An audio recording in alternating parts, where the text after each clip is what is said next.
എൻ്റെ പേര് അച്ചാമ്മ. ഞാൻ അജ്നയുടെ അമ്മച്ചിയാണ്. ഞാനൊരു സ്കൂൾ ടീച്ചറായിരുന്നു. കളമശ്ശേരി സെൻറ്റ് ജോസഫ് സ്കൂളിലായിരുന്നു ഞാൻ പഠിപ്പിച്ചത്. 28 വർഷത്തോളം അവിടെ പഠിപ്പിച്ചു. പിന്നെ അജ്നയുടെ ജനനം എന്ന് പറയുന്നത് 1994 ഏപ്രിൽ 2-ാം തീയതിയാണ്. മൂത്തയാൾ അജ്മയും അജ്നയും തമ്മിൽ 9 വയസ്സിൻ്റെ വ്യത്യാസമുണ്ട്. അതുകൊണ്ട് തന്നെ അജ്മയ്ക്ക് ഭയങ്കര സന്തോഷമായിരുന്നു ഒരു അനിയത്തിയെ കിട്ടിയതിൽ. ചെറുതായിരുന്നപ്പോൾ സമയത്തൊക്കെ വരയ്ക്കാനായിരുന്നു ആദ്യം ഒത്തിരി ഇഷ്ടം. മതിൽ മുഴുവൻ വരച്ചു വെക്കുമായിരുന്നു. മതിലിലെല്ലാം നിറച്ച് പടങ്ങളായിരുന്നു. ഒരു ദിവസം അപ്പച്ചനെ പിടിച്ചിരുത്തി അപ്പച്ചൻ്റെ മുഖം വരച്ച് നല്ല അസലായിട്ട് വരച്ച്, അത്രയും കുഞ്ഞിലെ അത് നന്നായിരുന്നു.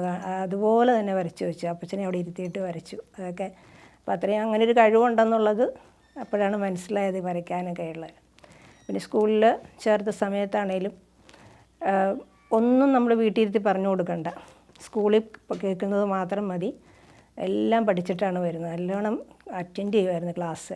അപ്പോൾ ഒന്നും പഠിപ്പിക്കേണ്ട കാര്യമില്ല. അപ്പോൾ ചെറിയ ക്ലാസ്സുകളിലൊക്കെ അങ്ങനെയായിരുന്നു. ക്ലാസ്സിലാണേ ഫുൾ മാർക്ക് മേടിച്ചുകൊണ്ട് വരികയും ചെയ്യും. അപ്പം ഒന്നും നമുക്കതിന് വേണ്ടിയിട്ട് ബുദ്ധിമുട്ടേണ്ടി വന്നിട്ടേ ഇല്ല. പിന്നെ കുറച്ച് വലുതായി കഴിഞ്ഞപ്പോഴത്തേക്ക് ഒരു 4th 5th ഒക്കെ ആയി കഴിഞ്ഞപ്പോഴത്തേക്കാണ് പുറത്ത് ചെടികളെ പഠിപ്പിക്കുക തുടങ്ങിയത്. ചെടികളെയാണ് പഠിപ്പിച്ച് അങ്ങനെയാണ് പഠിക്കുന്നത്. നോട്ട്ബുക്കുമായിട്ട് തലയിലൊരു തുണിയൊക്കെ ഇട്ടൊരു വടിയും പിടിച്ച് ചെടിയുടെ അടുത്ത് പോയി നിൽക്കും. എന്നിട്ട് കുട്ടികളായിട്ട് അവർ കുട്ടികൾ അങ്ങനെയാണ് പിന്നെ പഠിത്തം പിന്നെ കുറച്ച് ഹൈസ്കൂളിലൊക്കെ ആയപ്പോഴാണ് പിന്നെ അകത്തിരുന്ന് പഠിത്തമൊക്കെ തുടങ്ങിയത്. പിന്നെ പ്രാർത്ഥനയ്ക്കൊക്കെ വലിയ താല്പര്യമായിരുന്നു. പ്രാർത്ഥിക്കണം, അതായത് എല്ലാവരും കൂടെ ഇരുന്ന് പ്രാർത്ഥിക്കാനും ഒക്കെ ഒത്തിരി താല്പര്യമായിരുന്നു. പള്ളിയിലൊക്കെ പോയാൽ വളരെ ഭക്തിപൂർവ്വം കുഞ്ഞിലേ പോലും. ഇപ്പം ഞാൻ ഓർക്കുന്നത് ഇങ്ങനെ ധ്യാനത്തിനൊക്കെ കൊണ്ടുപോയാൽ ചെറിയ ഒരു UKG കൊച്ചെന്നൊക്കെ പറഞ്ഞു കഴിഞ്ഞാൽ അവിടെ ഓടി നടക്കും. പക്ഷേ ഇത് ഭയങ്കര ശ്രദ്ധിച്ചായിരിക്കുന്നത്. ഒന്നും അറിയുക പോലും ഇല്ല. അതുപോലെ ശ്രദ്ധിച്ചിരുന്ന് അതൊക്കെ കേൾക്കുമായിരുന്നു. ക്ലാസ്സിലൊക്കെ അവിടെ സ്കൂളിൽ അവർക്കൊരു ചാപ്പലുണ്ടായിരുന്നു.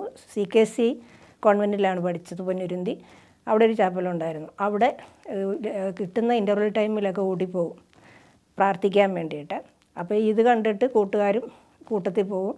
അങ്ങനെ എല്ലാവരും കൂടെ പ്രാർത്ഥിക്കാനൊക്കെ പോകുമായിരുന്നു. അതുപോലെ മറ്റുള്ള കുട്ടികളെ ക്ലാസ്സിലെ പഠിക്കാൻ കുറച്ച് കഴിവ് കുറഞ്ഞ കുട്ടികളൊക്കെ പറഞ്ഞു കൊടുത്ത് പഠിപ്പിക്കാനൊക്കെ അത് ഭയങ്കര ഇഷ്ടമാണ്.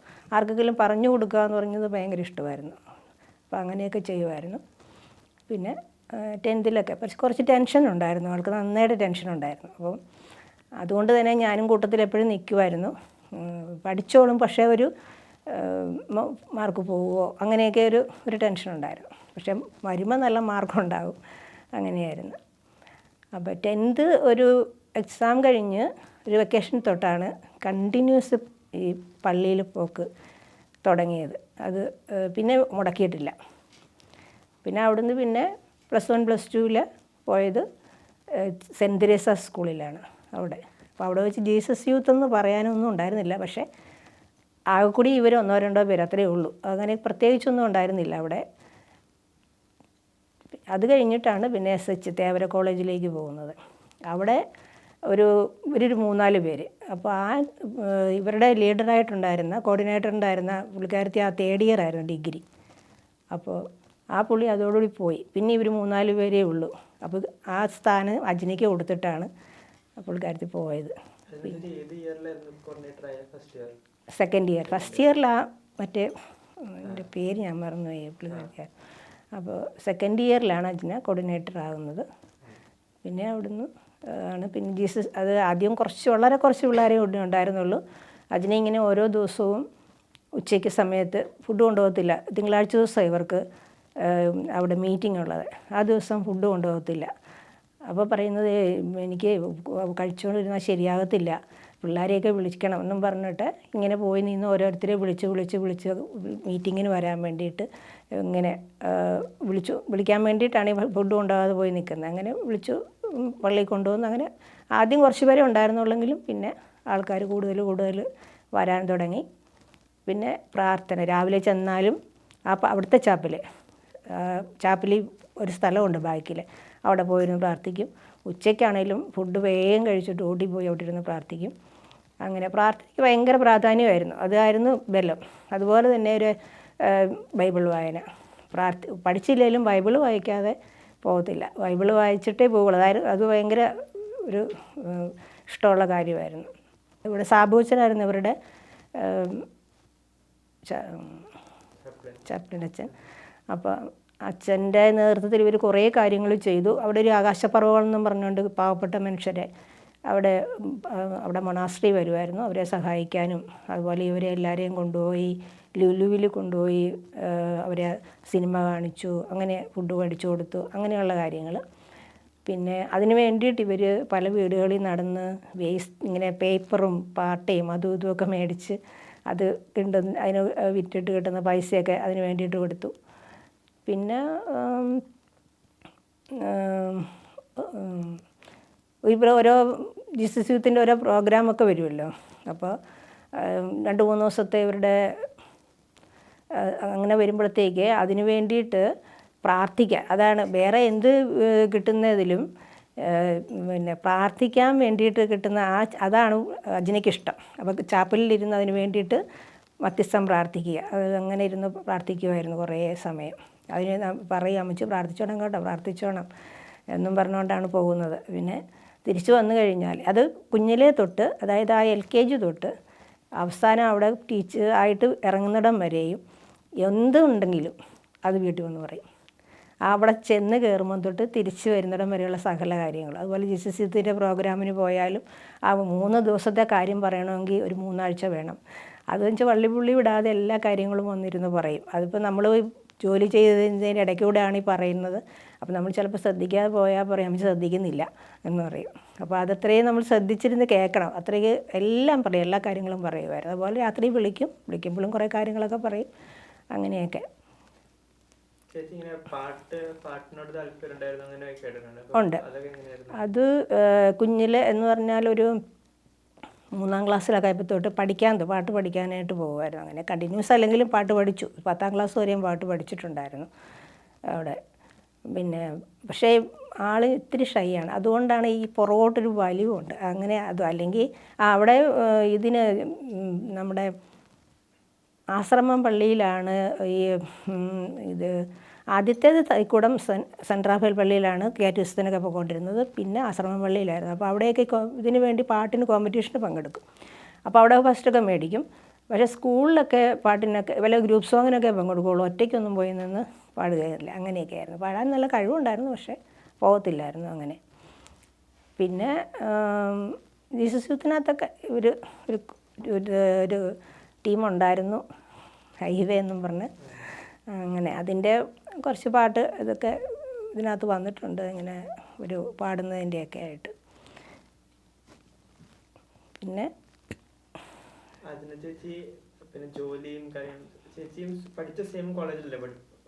അതിപ്പോൾ അത് ജോലി അവിടുന്ന് MCOM ഇറങ്ങിക്കഴിഞ്ഞിട്ട്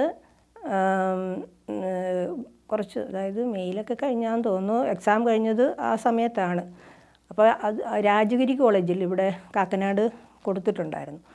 അപ്പോൾ അവിടുന്ന് വിളിച്ചു, ഇങ്ങനെ അവിടെ കൊടുത്തിട്ടുണ്ടായിരുന്നു, കിട്ടുമെന്ന് ഏകദേശം ഒരു പ്രതീക്ഷ ഉണ്ടായിരുന്നു. അപ്പോൾ ഇതിനോടിടയ്ക്കാണ് ഈ പല്ലിന് വേദന വരുന്നത്. പല്ല് വേദന വന്നിട്ട് ഡോക്ടറെ കാണിക്കാൻ കൊണ്ടുപോയതാണ്. അപ്പോൾ ഡോക്ടറോട് പറഞ്ഞു എനിക്കിങ്ങനെ ഇവിടെ ഒരു മരവിപ്പുണ്ടെന്ന് പറഞ്ഞു. അപ്പോൾ ഡോക്ടർ പറഞ്ഞു അവിടെ ഒരു സർജൻ വരും, സർജനെ ഒന്ന് കണ്ടിട്ട് പോകാൻ മതിയെന്ന് പറഞ്ഞു. അങ്ങനെ സർജനെ കാണാൻ നിന്നു.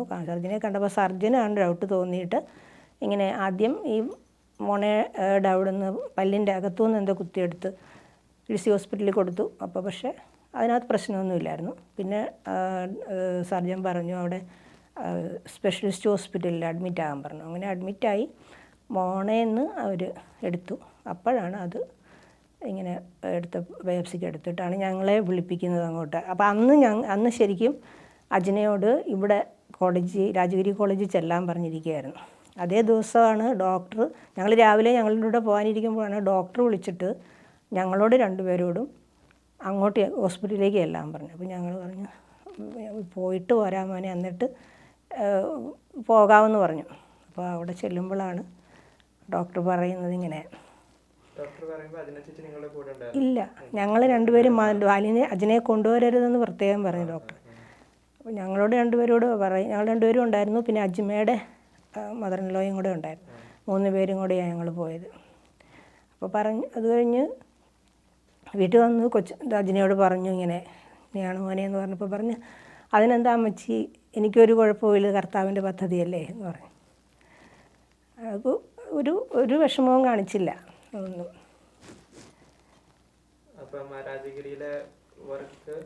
അതോടെ അത് കഴിഞ്ഞു. പിന്നെ അതിന് ശേഷം ട്രീറ്റ്മെൻറ്റ് തുടങ്ങുമായിരുന്നു.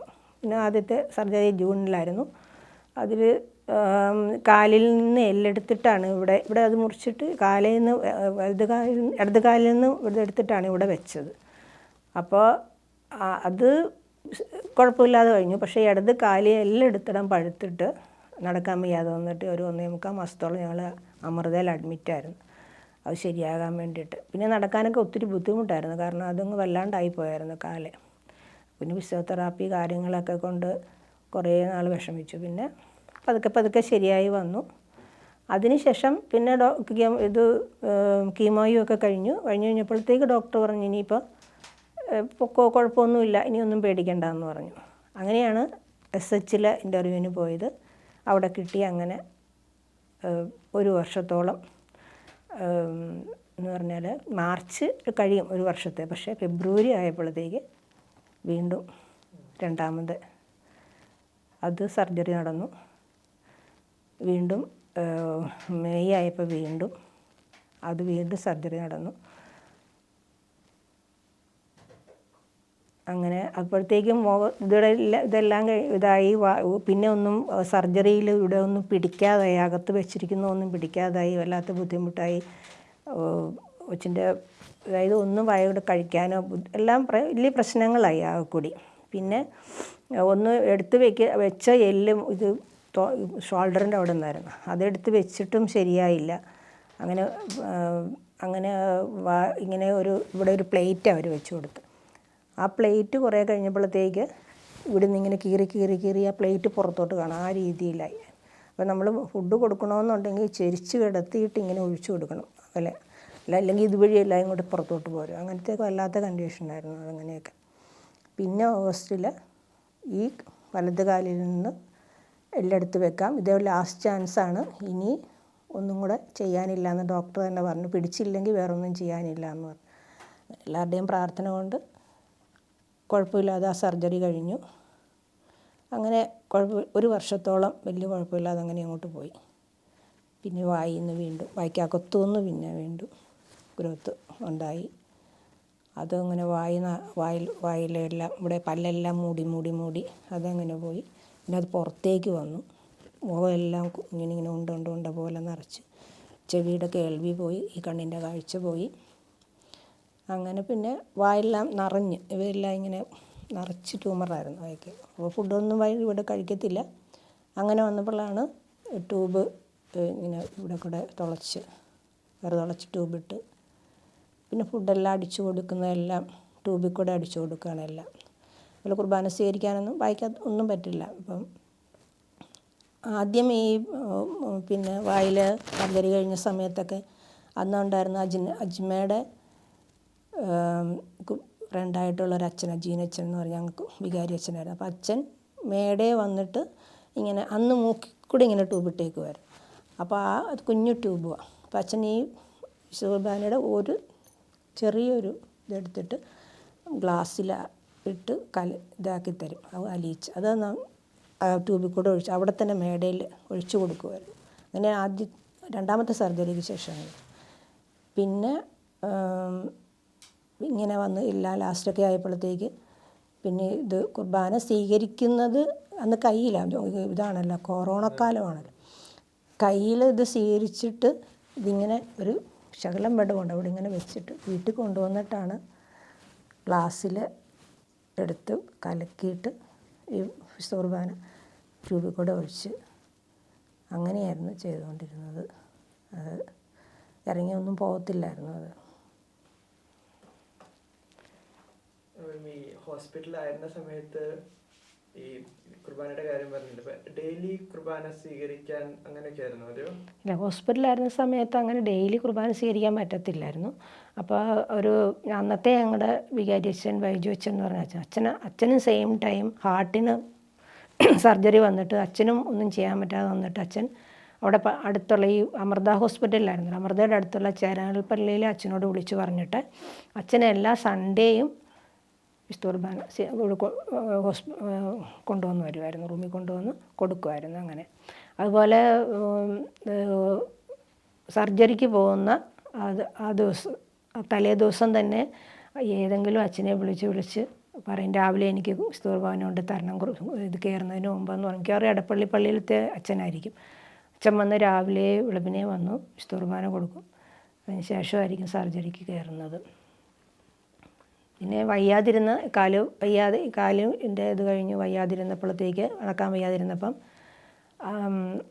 അവിടെ ജോർജ് ചക്കുര അച്ഛൻ എന്നും പറഞ്ഞുകൊണ്ട് അച്ഛൻ എളംകുളം പള്ളിയുണ്ട്, അച്ഛൻ അവിടുത്തെ അച്ഛൻ വന്ന് ഇതുപോലെ എല്ലാ സൺഡേയും കൊണ്ടുവന്ന് കുർബാന കൊടുക്കും.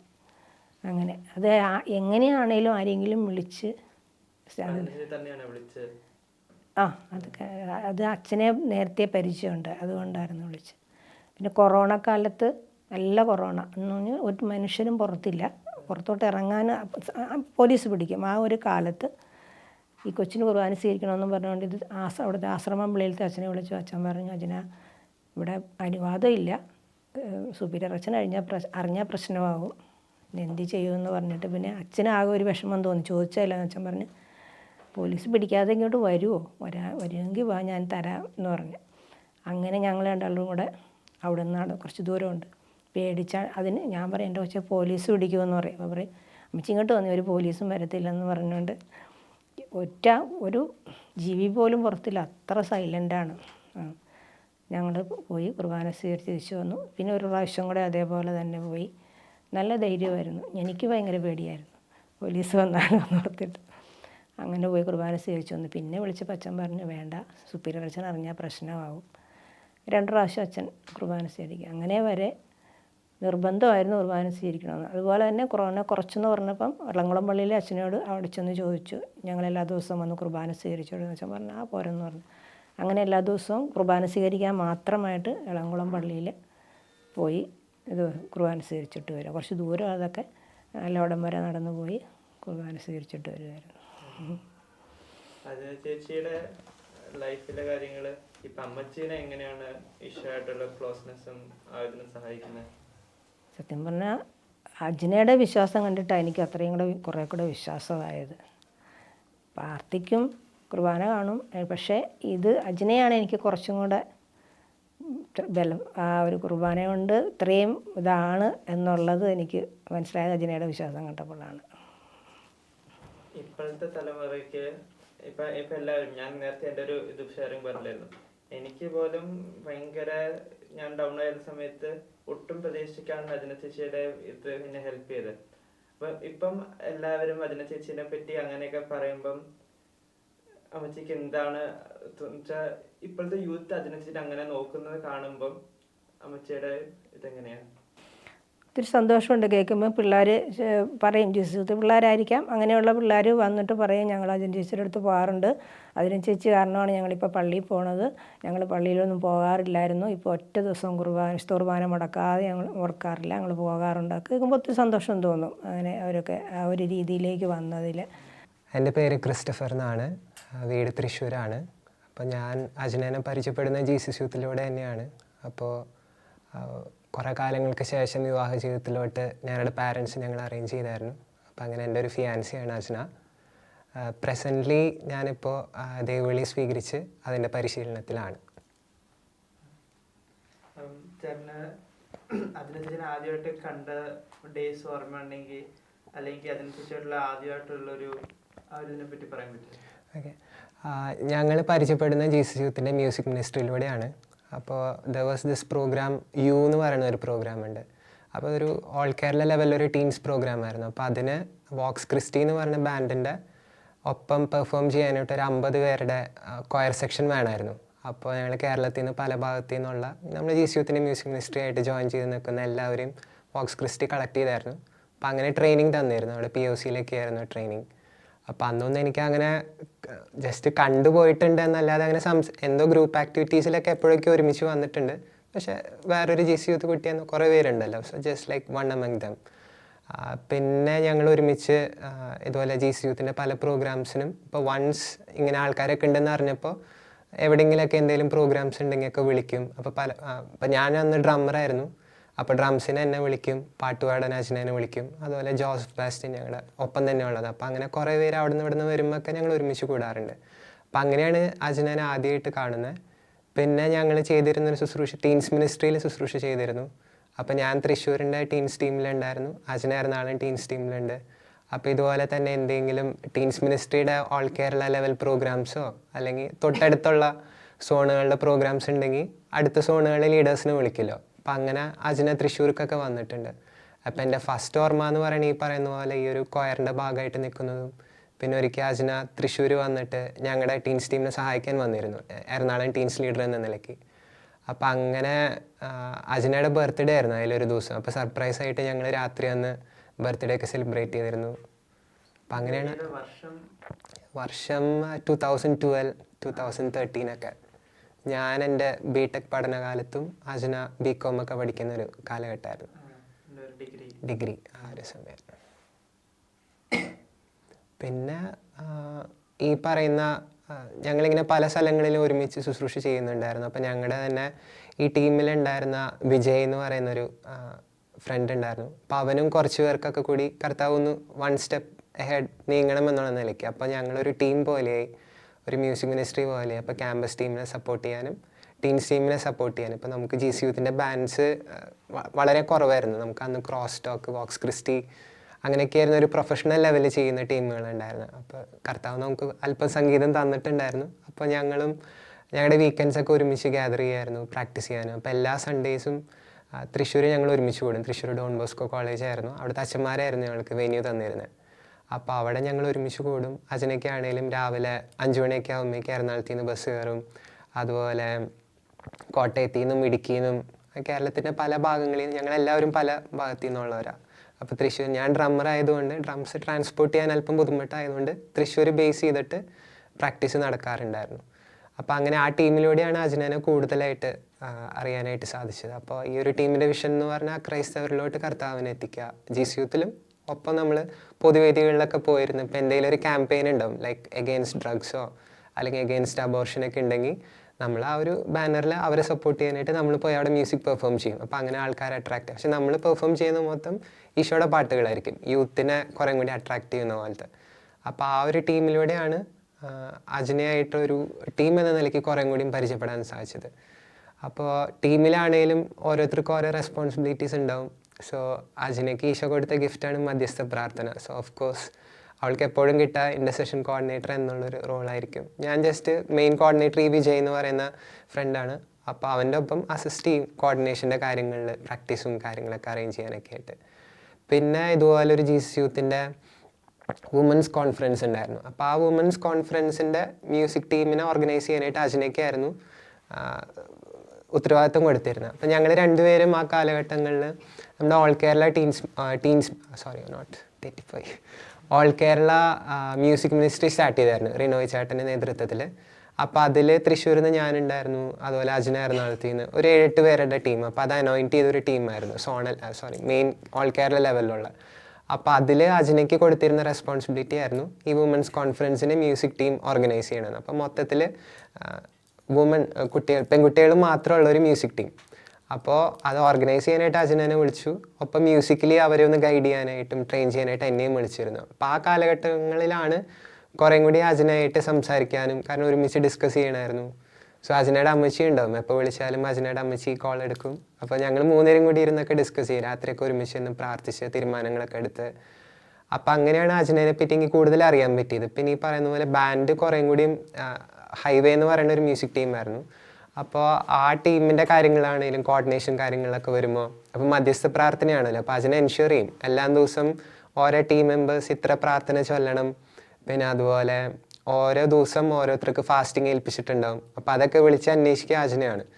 അപ്പോൾ ആരെങ്കിലും ചൊല്ലിയില്ലെങ്കിൽ അതിൻ്റെ ബാക്കി ചൊല്ലി തീർക്കുക എന്നുള്ളത് എൻ്റെയും അജ്നയുടെയും റെസ്പോൺസിബിലിറ്റി. ആളെന്നെ വിളിച്ചായിട്ട് എത്രയും ചൊല്ലിക്കോളോട്ടാന്ന് പറയും. ഓക്കെ എന്ന് പറഞ്ഞ് ചൊല്ലും. അപ്പം അങ്ങനെ ഞങ്ങൾക്ക് പരസ്പരം അറിയാൻ പറ്റി ഈശോയുടെ എത്രത്തോളം ആഴത്തിൽ സ്നേഹിക്കുന്നുണ്ടെന്നുള്ളത് ഇങ്ങനെ ഓരോ മീറ്റിങ്ങിലൂടെയും ഓരോ കോളുകളിലും കൂടിയും കുറേ കൂടി എനിക്ക് അജ്നയെ അറിയാൻ പറ്റി. അപ്പോൾ ആ ഒരു രീതിയിൽ ഈശോ രണ്ടുപേരും പരസ്പരം ഇൻസ്പയർ ചെയ്തായിരുന്നു. അപ്പം അങ്ങനെയൊക്കെയാണ് കുറേ കൂടി അജ്നയായിട്ട് അടുക്കുന്നത്. ഈ വർഷങ്ങളൊക്കെ ചേച്ചിയുടെ കുർബാനയും how important was Holy Mass in ചേച്ചീസ് ലൈഫ്? ചേച്ചിയുടെ ലൈഫിൽ ഈ പറയുന്ന പോലെ holy mass was not just a part of our life, but it was a heart of our life. അങ്ങനെ തന്നെ പറയാം. ഞാനിത് എവിടെയോ ഒരു വായിച്ചൊരു ക്യാപ്ഷനാണ് ഒരു വിശുദ്ധൻ്റെ. അത് അക്ഷരാർത്ഥത്തിൽ ജീവിച്ചൊരു വ്യക്തിയാണ് അജ്ന. ഭക്ഷണം കിട്ടിയോ ഇതൊന്നും ആൾക്ക് മാറ്റർ അല്ല, കോളേജിൽ പോകാൻ പറ്റിയോ ജോലിക്ക് സമയത്തെത്തോ ഇതൊന്നും ആൾക്കൊരു കൺസേൺ അല്ല. I think most of us കേട്ടിട്ടുണ്ടാവും ഒരു കഥ. ഇവൻ ട്രിപ്പിനായിട്ട് കോളേജിൽ നിന്ന് വിളിക്കുന്ന സമയത്ത് ഹർ ഫസ്റ്റ് കൺസേൺ വാസ്, അല്ല കോളേജ് ട്രിപ്പിന് എത്ര പൈസ കൊടുക്കണം എന്നോ എങ്ങോട്ടാണ് അവിടെ വിശുദ്ധ കുർബാന കിട്ടുമോ എന്നുള്ളതാണ് ആളുടെ ഫസ്റ്റ് കൺസേൺ. അപ്പോൾ ഫോർ ഹർ ഞാൻ പറഞ്ഞ പോലെ ഹോളി മാസ് എന്ന് പറയുന്നത് ആ ദിവസത്തിൻ്റെ മെയിൻ കേന്ദ്ര സമയമാണ് ആളെ സംബന്ധിച്ചിടത്തോളം. എന്നെ ആണെങ്കിലും എൻ്റെ ഇടവക ആവുന്നേക്കാൾ ഒരു കുരിശുപള്ളിയായിരുന്നു. അപ്പോൾ ഞങ്ങൾക്ക് ആകെ ചൊവ്വാഴ്ച, ശനിയാഴ്ച, പിന്നെ ഞായറാഴ്ച പുറത്തുനിന്ന് അച്ഛന്മാർ വന്നിട്ടായിരുന്നു വിശുദ്ധ കുർബാന ചൊല്ലാറ്. അപ്പോൾ ഞാൻ ഓൾട്ടർ ബോയൊക്കെ ആയിരുന്നു. അപ്പോൾ ആ സമയത്ത് ഐ യൂസ് ടു എൻഷുർ എല്ലാ ദിവസവും പോവുക എന്നുള്ളത്. പിന്നെ ഒരു 2015 ബിടെക് കഴിഞ്ഞ് ഞാൻ എൻട്രൻസ് കോച്ചിങ്ങിനായിട്ട് പ്രിപ്പയർ ചെയ്ത് പാലാരിവട്ടത്താണ്. അപ്പോൾ അവിടെ ഹോസ്റ്റലിൽ നിൽക്കുമ്പോൾ ഇങ്ങനെ ബാൻഡാണെങ്കിലും കുറേ കൂടി ക്ലോസറായി ഭയങ്കര സ്ട്രോങ് ആയിട്ട് മുന്നോട്ട് പോവുകയാണ്. അപ്പോൾ അതിനെ തൊട്ടടുത്ത് വൈറ്റ്ലേൽ തന്നെ ഉണ്ട്.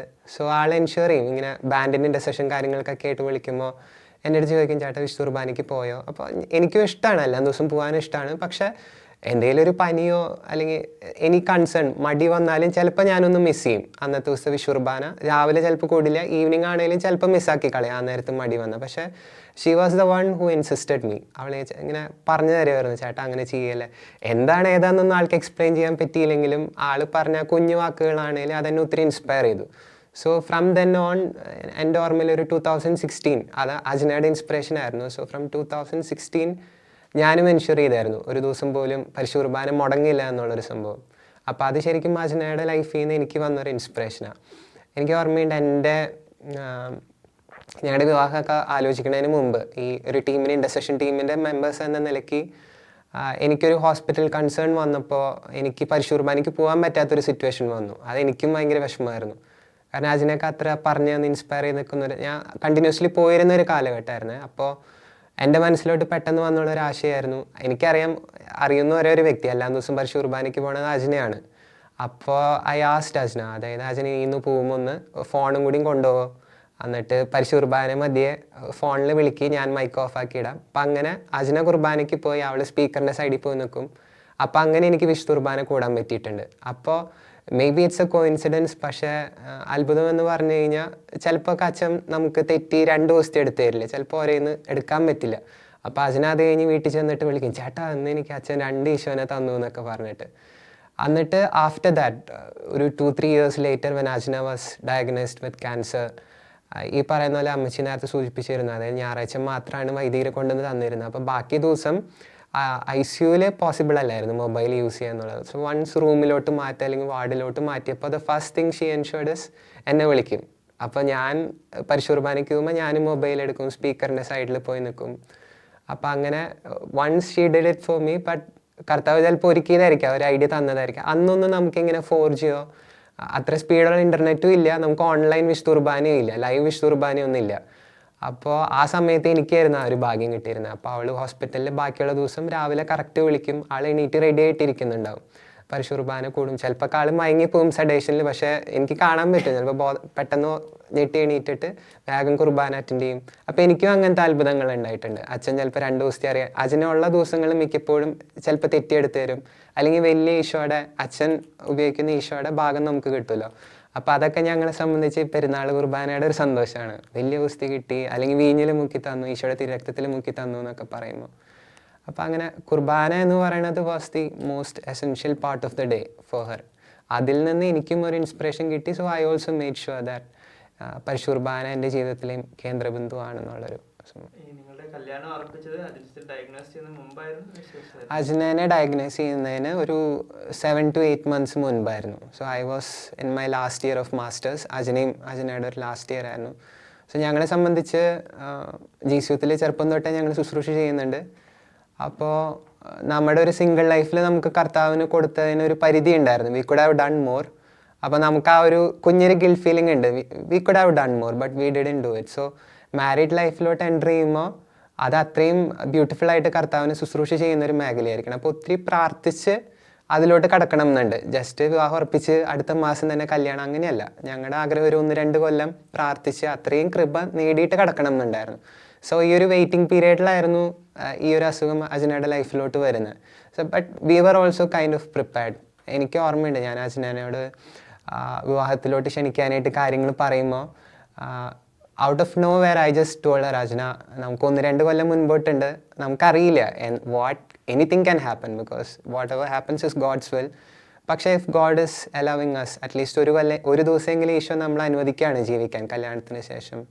ആ ഒരു ദിവസം നമുക്ക് കർത്താവിനെ അത്രയും മഹത്വപ്പെടുത്തി ജീവിക്കണം. അതിൻ്റെ പേരിൽ കല്യാണം മാറി അങ്ങനെയൊന്നും ഉണ്ടാവാൻ പാടില്ല എന്ന് ആ കാലഘട്ടങ്ങളിൽ പറഞ്ഞ് എനിക്ക് ഓർമ്മയുണ്ട്.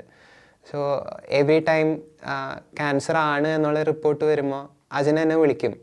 അപ്പോൾ ഫസ്റ്റ് ടൈം ഇങ്ങനെ ക്യാൻസർ ആണെന്നുള്ളൊരു ഇൻഫർമേഷൻ വന്നത് ഈ പറയുന്ന പോലെ ആ ഡോക്ടർ കംപ്ലീറ്റ് ഗംസ് എടുത്ത് ടെസ്റ്റ് ചെയ്ത്, നമ്മൾ എക്സ്പെക്ട് ചെയ്തില്ല ഇതൊരു ടെസ്റ്റിന് പോയെന്നോ, അല്ലെങ്കിൽ ഫസ്റ്റ് ടൈം ക്യാൻസർ അല്ല എന്ന് പറഞ്ഞപ്പോൾ ഒക്കെ അത്രയും സന്തോഷമായിരുന്നു. ബയോപ്സിക്ക് വിടുന്നു എന്ന് പറഞ്ഞപ്പോൾ എന്നെ ആകെ പേടിയായിരുന്നു. അപ്പോൾ ഫസ്റ്റത്തെ റിപ്പോർട്ട് നെഗറ്റീവ് ആയപ്പോൾ കർത്താവിനെ ഞങ്ങൾ ഒത്തിരി സ്തുതിച്ചു പ്രാർത്ഥിച്ചൊക്കെ ഉണ്ട്.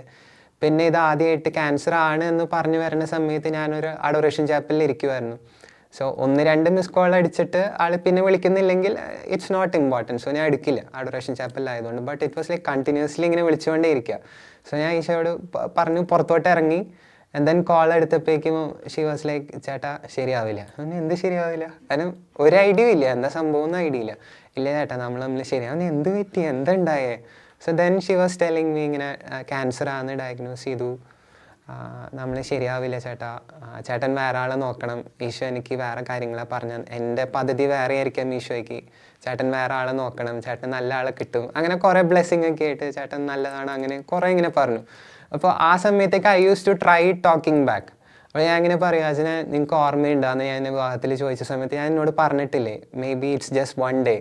അപ്പോൾ ഇല്ലില്ല, അതൊക്കെ ചേട്ടൻ ഏതോ സിനിമ ഡയലോഗ് പറഞ്ഞതാ, അങ്ങനെയൊന്നല്ല, അതൊന്നും ജീവിതത്തിൽ പ്രാവർത്തികമാക്കാൻ പറ്റും. നമ്മൾ എന്ത് പറഞ്ഞിട്ടും കാര്യമില്ല. ആ സമയത്ത് her only intention is to save her from her life. എങ്ങനെയും വേറൊരു നല്ല കുട്ടീനെ കണ്ടുപിടിക്കുക, ജീവിതം മുന്നോട്ട് കൊണ്ടുപോവുക. അവൾ അസുഖം പിടിച്ചതാണ്, അപ്പോൾ അവളെ ജീവിതത്തിൽ കയറ്റി ശരിയാവില്ല, അങ്ങനത്തെ ഒരു ഇൻറ്റൻഷനാണ്. അപ്പോൾ നമ്മൾ അവസാനം മിണ്ടാണ്ട് നിൽക്കും. പക്ഷേ we use to pray every day വൈകിട്ടാവുമ്പോൾ കൊന്ത ചെല്ലാനും അങ്ങനത്തെ കുറേ ആൾക്ക് കുറേ ഒരു സെറ്റ് ഓഫ് പ്രേയേഴ്സ് ഉണ്ട്. അപ്പോൾ അതൊക്കെ ചൊല്ലിയിട്ടാണ് ഡെയിലി ഞങ്ങൾ ഡേ ക്ലോസ് ചെയ്യാറ്. അപ്പോൾ ഫസ്റ്റത്തെ 2 ദിവസം ചിലപ്പോൾ വിളി ഉണ്ടാവില്ല ഈ ഒരു കോളിന് ശേഷം. പക്ഷേ the second day she will call, correct ആ സമയം ചേട്ടാ പ്രാർത്ഥിക്കാം, ഓക്കെ. സോ അങ്ങനെ എപ്പോഴേലും വൈ എന്തുകൊണ്ട് ടീച്ചർ ഇതിൽ വന്നു, ലൈഫിൽ വന്നു, അങ്ങനെ ഒരു ക്വസ്റ്റ്യൻ ചേട്ടൻ ഉണ്ടായിട്ടുണ്ടോ? അപ്പം അതെങ്ങനെയാണ് നേരിട്ട് അങ്ങനെ ഒരു ക്വസ്റ്റ്യൻ? കുട്ടിക്കാലം തൊട്ട് തന്നെ നമ്മൾ ഈശോടൊപ്പം നടക്കുന്നത് കൊണ്ട് തന്നെ we have red a lot of life of saints and all of that. So സഹനം എന്താണെന്നുള്ളത് നമുക്കറിയാം. പക്ഷെ എങ്കിലും നമ്മളത് റിയാലിറ്റിയിൽ ഫേസ് ചെയ്യുമ്പോൾ നമ്മുടെ ഉള്ളിലെങ്കിലും we will have a question to God. അപ്പോൾ അജ്നയ്ക്കാണേലും അന്ന് ആ ഉള്ളിലുള്ള വിഷമം ഒന്ന് പറയാനായിട്ട് maybe it's just me and അമ്മച്ചി. അപ്പോൾ അവളിങ്ങനെ പറയും, ചേട്ടാ ഈശോനെ അധികം ഒന്നും സ്നേഹിക്കണ്ട കേട്ടോ, സ്നേഹിച്ച് ഇങ്ങനെ പണി കിട്ടും. ഞാൻ ആരോടും പറയാൻ പോകുന്നില്ല ഈശോനെ സ്നേഹിക്കാൻ, ഇത് ഹാൻഡിൽ ചെയ്യാൻ പറ്റുന്നവർ ഈശോനെ സ്നേഹിച്ചാൽ മതി. അപ്പോൾ use to have that little this insight. പക്ഷേ അതിശയം എന്ന് പറഞ്ഞു കഴിഞ്ഞാൽ അതോർത്ത് ദുഃഖിച്ചിരിക്കാനോ അല്ലെങ്കിൽ എന്തുകൊണ്ട് എനിക്ക് ഇങ്ങനെ വന്നു അങ്ങനെ ഒരു സംഭവമില്ല. ഗോ ഹെഡ് വിത്ത് ദിസ്, ഈ ഒരു സഹനം സ്വീകരിക്കുക. പിന്നെ ഒരു വേദനയും വെറുതെ കളഞ്ഞിട്ടില്ല, പാഴാക്കി കളഞ്ഞിട്ടില്ല.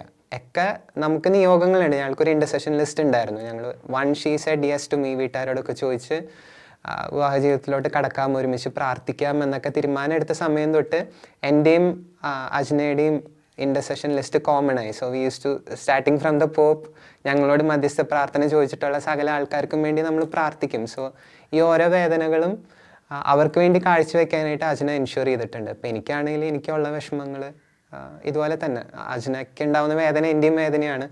അപ്പോൾ അതും ഐ യൂസ് ടു ഓഫർ. അപ്പോൾ നമുക്കതൊരു ക്വസ്റ്റനിങ് ഉണ്ടോ എന്ന് ചോദിച്ചാൽ deep inside maybe for 1 or 2 seconds, പക്ഷെ next moment we will be praising God, thanking God for the suffering. And അത് നമ്മൾ ബാക്കിയുള്ളവരുടെ നിയോഗങ്ങൾക്ക് വേണ്ടി സമർപ്പിക്കുമായിരുന്നു. നേരത്തെ അമ്മച്ചി പറഞ്ഞ പോലെ ഹോസ്പിറ്റലിലെ യൂക്രിസ്റ്റ് കൊടുക്കുന്നത്, അതൊക്കെ ചേട്ടൻ്റെ പെർസ്പെക്റ്റീവിൽ ചേട്ടൻ്റെ എക്സ്പീരിയൻസ് എങ്ങനെയായിരുന്നു?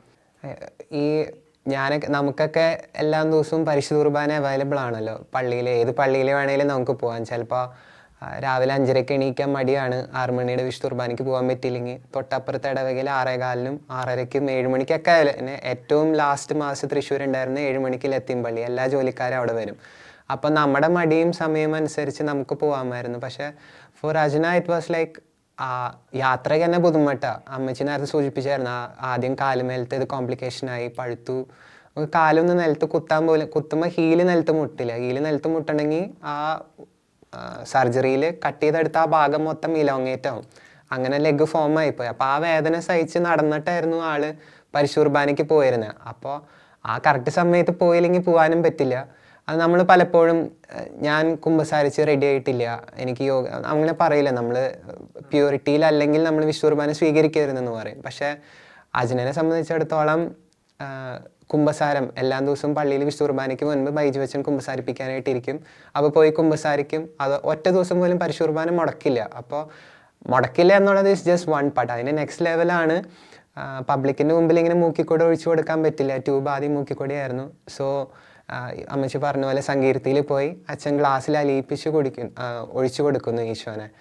അപ്പോൾ അറ്റ് എനി പോയിന്റ് ഒരിക്കൽ പോലും ഒന്നും തന്നെ മാനസികമായിട്ടുള്ള ഒരു ബലഹീനതയും ഈശോയെ സ്വീകരിക്കുന്നതിൽ നിന്ന് അജ്നനെ തടസ്സപ്പെടുത്തിയിട്ടില്ല. പിന്നീട് ഈ ട്യൂബ് നമുക്ക് അധികം കാലം മൂക്കിലിടാൻ പറ്റില്ല, അതവിടെ പഴുക്കും. അപ്പോൾ ഫോർ ലോങ് ടേം അവർ ചെയ്യുന്ന നേരിട്ട് വയറിലോട്ട് തുളച്ചിട്ടുള്ള ഒരു ട്യൂബായിരുന്നു. അപ്പോൾ അതെന്ന് പറഞ്ഞാൽ നമുക്ക് ഉടുപ്പ് മാറ്റേണ്ടി വരും.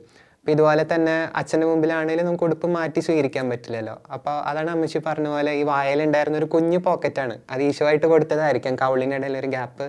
അപ്പം അച്ഛനെ അനുവദിച്ചു അത് വായൽ ഇടയ്ക്ക് കയറ്റി ഇങ്ങനെ ഒരു പോക്കറ്റ് പോലെ കയറ്റി വെച്ചിട്ട് വീട്ടിൽ പോയിട്ടാണ് റൂം വാതിലടച്ചിട്ട് ഡ്രസ്സ് മാറ്റിയിട്ട് കുറച്ച് നേരം അവിടെ ഇരുന്ന് ആരാധിക്കും. ഈശോനെ ആരാധിച്ചതിന് ശേഷം വെള്ളത്തിൽ അലിയിപ്പിച്ചിട്ട് ഈശോനെ സ്വീകരിക്കുമായിരുന്നു. അപ്പം അതൊക്കെ ശരിക്കും ഒരു ഐ ഓപ്പണറായിരുന്നു. നമുക്ക് ഇത്രയും അവൈലബിൾ ആയിട്ട് ഹോളി മാസ് എല്ലായിടത്തും ഉണ്ട്, പക്ഷേ എന്തുകൊണ്ട് നമ്മളത് അത്രയും ലാഘവത്തോടെ എടുക്കുന്നു?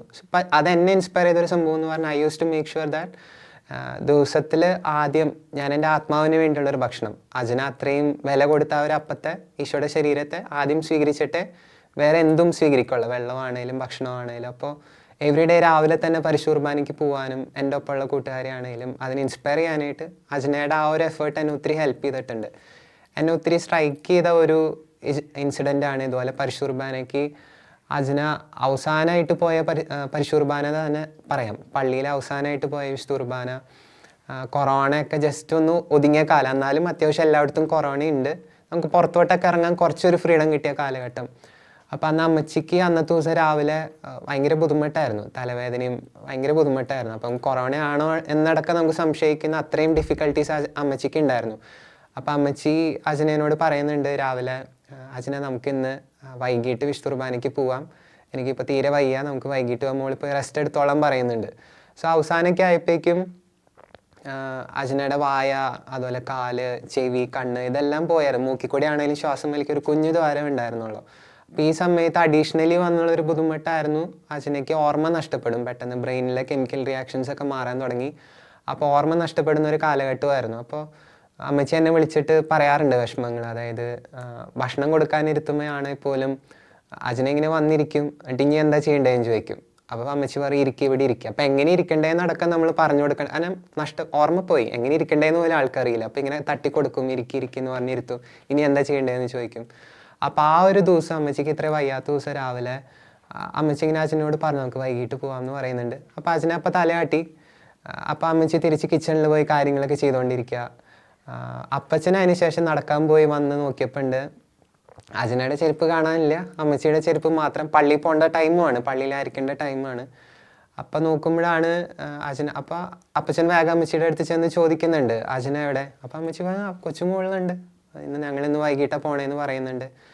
അപ്പോൾ തിരിച്ച് ചെന്ന് നോക്കുമ്പോഴാണ് മുകളിൽ അജ്നയില്ല, അജ്നനെ കാണാനില്ല. അപ്പോഴാണ് മനസ്സിലായത് ആളിറങ്ങിപ്പോയി, ഡ്രസ്സൊക്കെ മാറി സ്വയം ഇറങ്ങിപ്പോയി.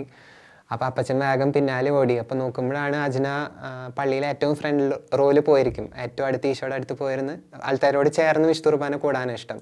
അപ്പോൾ അവിടെ പോയി അജ്ന പോയി സങ്കീർത്തിയിൽ കപ്പ്യാരോട് പോയി, കപ്പ്യാരായിട്ട് ഭയങ്കര കമ്പനിയാണ്, കാരണം ബൈബിൾ വായിക്കാൻ ആൾക്ക് ഒത്തിരി ഇഷ്ടം. അപ്പോൾ വായയിൽ സ്ഫുടത ഉണ്ടായിരുന്ന കാലഘട്ടം വരെ ആദ്യം ചെന്ന് ലേഖനം വായിച്ച്, ലേഖനം ആദ്യം വാങ്ങുന്നവർക്കാണ് വായിക്കാൻ ഓപ്പർച്യൂണിറ്റി. അപ്പോൾ അങ്ങനെ അവർ തമ്മിൽ നല്ല കമ്പനിയാണ്. അപ്പം അന്ന് ചെന്ന് അജ്ന നേരെ ചെന്ന് കപ്പ്യാരായിട്ടിനോട് പറയുന്നുണ്ട് ഇന്ന് എനിക്ക് തിരിച്ചു പോകാൻ ഓട്ടോ പിടിച്ച് തരണം, ഞാൻ തന്നെയാണ് വന്നേക്കുന്നത്. ആ സമയം എന്നൊക്കെ പറഞ്ഞാൽ അജ്നയ്ക്ക് ജസ്റ്റ് അത്രയും എക്സോസ്റ്റഡ് ആയ സമയം, കീമും ഫൈനൽ സ്റ്റേജസ് ആണല്ലോ. അപ്പോൾ കഷ്ടിച്ച് 30 കിലോ ഭാരം തന്നെയുള്ളൂ. ഒരു കാറ്റടിച്ചാൽ തന്നെ ആൾ വീഴും. എപ്പോഴും അമ്മച്ചിയുടെ കൈമ പിടിച്ചിട്ട് പോകുന്ന ആൾ അന്ന് ആളുടെ തലയിൽ ആ സമയത്ത് ഒരേ ഒരു ചിന്തയുള്ളൂ, രാവിലെ ഈ സമയം എനിക്ക് പരിശുദ്ധ കുർബാന കൂടാനുള്ളതാണ്. ആൾ ഇറങ്ങി ഓടി, ഉടുപ്പ് മാറിയിട്ട് പോയി, എങ്ങനെയോ പള്ളിയിലെത്തി. അപ്പോൾ എന്തുണ്ടായെന്ന് പറഞ്ഞാൽ വൈദികനും ഓൾട്ടർ ബോയ്സും കുർബാന തുടങ്ങാനായിട്ട് ആൽത്താരമ്മയ്ക്ക് കയറിയപ്പോഴേക്കും വീണ്ടും ഓർമ്മ നഷ്ടപ്പെടുവാണ്. ആൾക്ക് കണ്ണൊക്കെ ആകെ ബ്ലാങ്ക് ആയി പോവാണ്, കാഴ്ച മൊത്തത്തിൽ നഷ്ടപ്പെടുക. അപ്പോൾ ആൾ അവിടെ നിന്ന് എഴുന്നേറ്റ് നേരെ ബാക്കിലോട്ട് വന്നപ്പോൾ നോക്കുമ്പോൾ അപ്പച്ചൻ ബാക്കിലെ റോയിൽ ഇരിക്കുന്നുണ്ട് കൂട്ടിന്. അപ്പോൾ അപ്പച്ചൻ്റെ കൈയും പിടിച്ചിട്ട് അപ്പച്ചനോട് പറയാം, അപ്പച്ചൻ എനിക്ക് കണ്ണ് കാണില്ല, എൻ്റെ കൈ പിടിക്കുന്നും പറഞ്ഞ് വീട്ടിലോട്ട് വരുക. തിരിച്ച് ആ വഴി മൊത്തം നടന്നു വരുന്നു. അപ്പോൾ അമ്മച്ചിയാണേലും കയറി വരുമ്പോഴേക്കും കുറേ മോളെ എന്ത് പണിയാണ് കാണിച്ചത്, എന്നോടൊന്നും പറയായിരുന്നില്ലേ എന്നൊക്കെ ചോദിക്കുന്നുണ്ട്. അപ്പോൾ ആ സമയത്താണ് കുറച്ച് കഴിഞ്ഞാൽ എനിക്ക് തോന്നുന്നൊരു 7:30 8 o'clock ഒക്കെ ആയപ്പോൾ അമ്മച്ചി എന്നെ വിളിക്കുവാണ്. എന്നിട്ട് ഇങ്ങനെ പറയുകയാണ്, ഈ കൊച്ചിനോട് ഒന്ന് പറ, നീ വിശുദ്ധ കുർബാന സ്വീകരിച്ചിട്ടില്ല എന്ന് ഒന്ന് പറഞ്ഞു കൊടുക്കുന്നു പറഞ്ഞിട്ട്. അപ്പോൾ സംഭവം എന്താണെന്ന് പറഞ്ഞാൽ അജ്ന വിചാരിച്ചത് അജ്ന പരിശുദ്ധ കുർബാന സ്വീകരിച്ചു എന്നാണ്. അപ്പോൾ വന്നിരുന്ന ആളിങ്ങനെ സൈലൻ്റ് ആയിട്ട് ഇരിക്കുക, കാരണം ഈശോനെ വായിൽ വെച്ചിട്ട് വരുമല്ലോ. അപ്പം അമ്മച്ചാണേലും വന്ന് എന്തെങ്കിലും പറയുമ്പോൾ ഷൂ മിണ്ടല്ലേ, ഈശോ ഉണ്ട് വായിൽ, പിന്നെന്ന് പറയുന്നുണ്ട്. അപ്പം ഞാൻ വിളിക്കുമ്പോഴാണേലും എന്നോട് ഇങ്ങനെ പറയുന്നുണ്ട്. അപ്പോഴാണ് അമ്മച്ചി ഒന്ന് പറഞ്ഞു കൊടുക്കും, മോനെ ഈശോനെ സ്വീകരിച്ചിട്ടില്ല. അപ്പം അന്നാണ് അജ്ന എപ്പോഴേലും ഈശോയുടെ വിഷമം പറഞ്ഞിട്ടുണ്ടെങ്കിൽ ആ കൂടെ, കാരണം എൻ്റെ അടുത്ത് എപ്പോഴും പറയാറുണ്ട്, ചേട്ടാ എനിക്ക് ചെവിയിലേലും കുഴപ്പമില്ല, കണ്ണിലേലും കുഴപ്പമില്ല, നടക്കാൻ പറ്റി എണീറ്റ് നടക്കാനോ അതൊന്നും എനിക്ക് വേണ്ട, എല്ലാം പൊക്കോട്ടെ, മുഖമൊക്കെ പൊക്കോട്ടെ, it's not a problem for me. പക്ഷേ എനിക്ക് എന്ന് വിശുദ്ധ കുർബാന സ്വീകരിക്കാൻ പറ്റില്ലയോ അന്ന് തൊട്ട് എനിക്ക് ജീവിക്കേണ്ട ആവശ്യമില്ല, അന്ന് വരെ എനിക്ക് ജീവിച്ചാൽ മതി.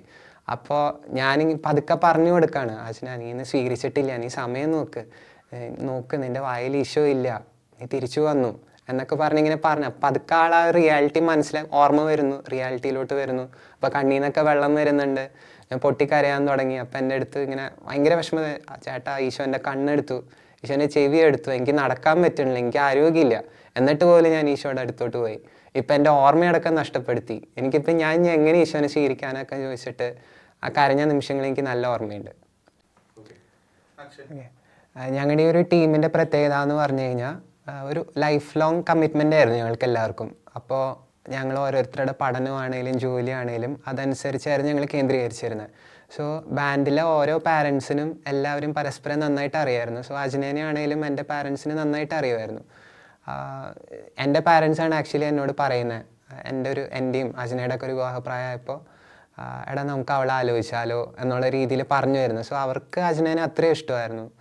അപ്പോൾ ഫസ്റ്റ് ഡേ തൊട്ട് she said yes to this proposal, അന്ന് തൊട്ട് തന്നെ എൻ്റെ പപ്പയും എൻ്റെ മമ്മിയും അവൾക്ക് പപ്പ മമ്മിയായിരുന്നു, എൻ്റെ പപ്പയ്ക്കും മമ്മിക്കും അവളൊരു മോള് തന്നെയായിരുന്നു. സോ ഫോൺ വിളിക്കും, ഒരുമിച്ച് അവർ പള്ളികൾ ഞാൻ ചെന്നൈയിൽ വർക്ക് ചെയ്യുമായിരുന്നു.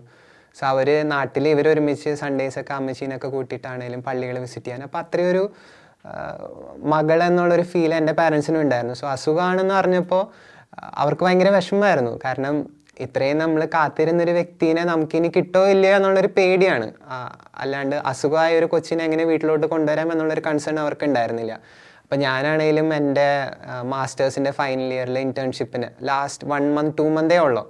അപ്പോൾ അസുഖമെന്ന് പറഞ്ഞപ്പോൾ so I was too nervous. നമ്മൾ ഗൂഗിളിലൊക്കെ വായിക്കുമ്പോൾ ക്യാൻസർ എന്ന് കേട്ട് കഴിഞ്ഞാൽ പെട്ടെന്ന് തീരും. So I want to come back, എല്ലാം ഡ്രോപ്പ് ചെയ്ത് വരണം, എത്രയും പെട്ടെന്ന് കല്യാണം കഴിക്കണം, അങ്ങനെയൊക്കെയായിരുന്നു എൻ്റെ ഒരു പ്ലാൻ. അപ്പോൾ എന്നെ സപ്പോർട്ട് ചെയ്തിരുന്ന എൻ്റെ പാരൻസ് ആയിരുന്നു. ദേ വർ ലൈക്ക്, മോനെ നീ അവിടെ നിൽക്ക്, അവൾക്കൊന്നും പറ്റില്ല, നീ ഒന്നും പേടിക്കണ്ട, അവൾ ബെഡ് റിഡൺ ആണെങ്കിൽ പോലും വെൻ ഷീ ഈസ് റെഡി നിനക്ക് അവളെ ഞങ്ങൾ വിവാഹം കഴിപ്പിച്ച് തരും, നീ അത് പേടിക്കേണ്ട ആവശ്യമില്ല, right now you finish your studies, നിൻ്റെ ജോലിയിലൊക്കെ അതിൽ ശ്രദ്ധിക്കുക, ഇവിടെ ഞങ്ങളുണ്ട് നോക്കാൻ. അതുപോലെ every time until the last moment അവർ കൂടെ ഉണ്ടായിരുന്നു. എനിക്കാണേലും സപ്പോർട്ട് തന്നെയായിരുന്നു. ഒരിക്കൽ പോലും ഇതിൽ നിന്ന് പിന്മാറാനായിട്ടോ അങ്ങനെയൊന്നുമില്ല. ഇപ്പോഴാണേലും അവർക്ക് ആ വിഷമം ഇപ്പോഴും മാറിയിട്ടില്ല, ഇങ്ങനെ ഒരാളെ നഷ്ടപ്പെട്ടു എന്നുള്ളൊരിതിൽ.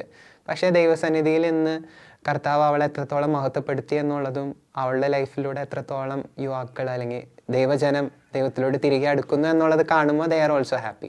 അങ്ങനെ കുഴപ്പമില്ല. പിന്നെ ഈ സെമിനാരി ലൈഫ് ചൂസ് ചെയ്യാൻ അതിനെപ്പറ്റി ദൈവവിളി ഉണ്ടെന്ന് മനസ്സിലായി, ആ ഒരു ഇതിനെപ്പറ്റി പറയാൻ പറ്റുമോ? കുട്ടിക്കാലം തൊട്ട് തന്നെ GC യൂത്തിൽ സെർവ് ചെയ്യുന്നത് കൊണ്ട് തന്നെ ഈശോയായിട്ട് ഒത്തിരി അടുപ്പത്തിലാണ്.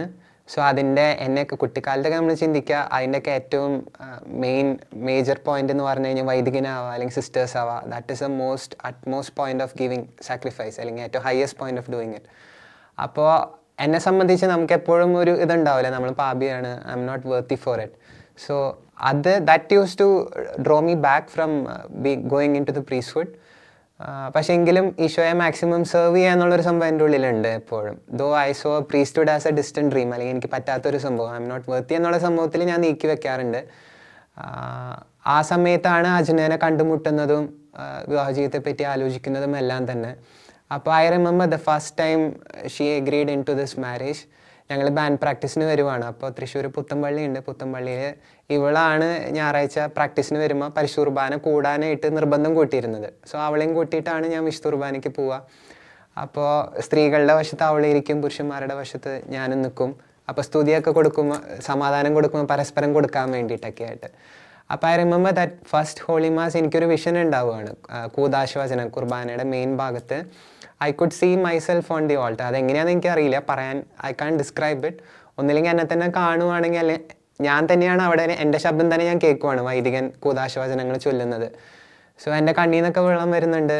I M asking God what is this, ഇതിനെയാണോ ദൈവവിളി എന്ന് പറയുന്നത്? അപ്പോൾ ഇവളോ എന്നുള്ള രീതിയിൽ ഞാൻ ഈശോയോട് ചോദിക്കുന്നുണ്ട്.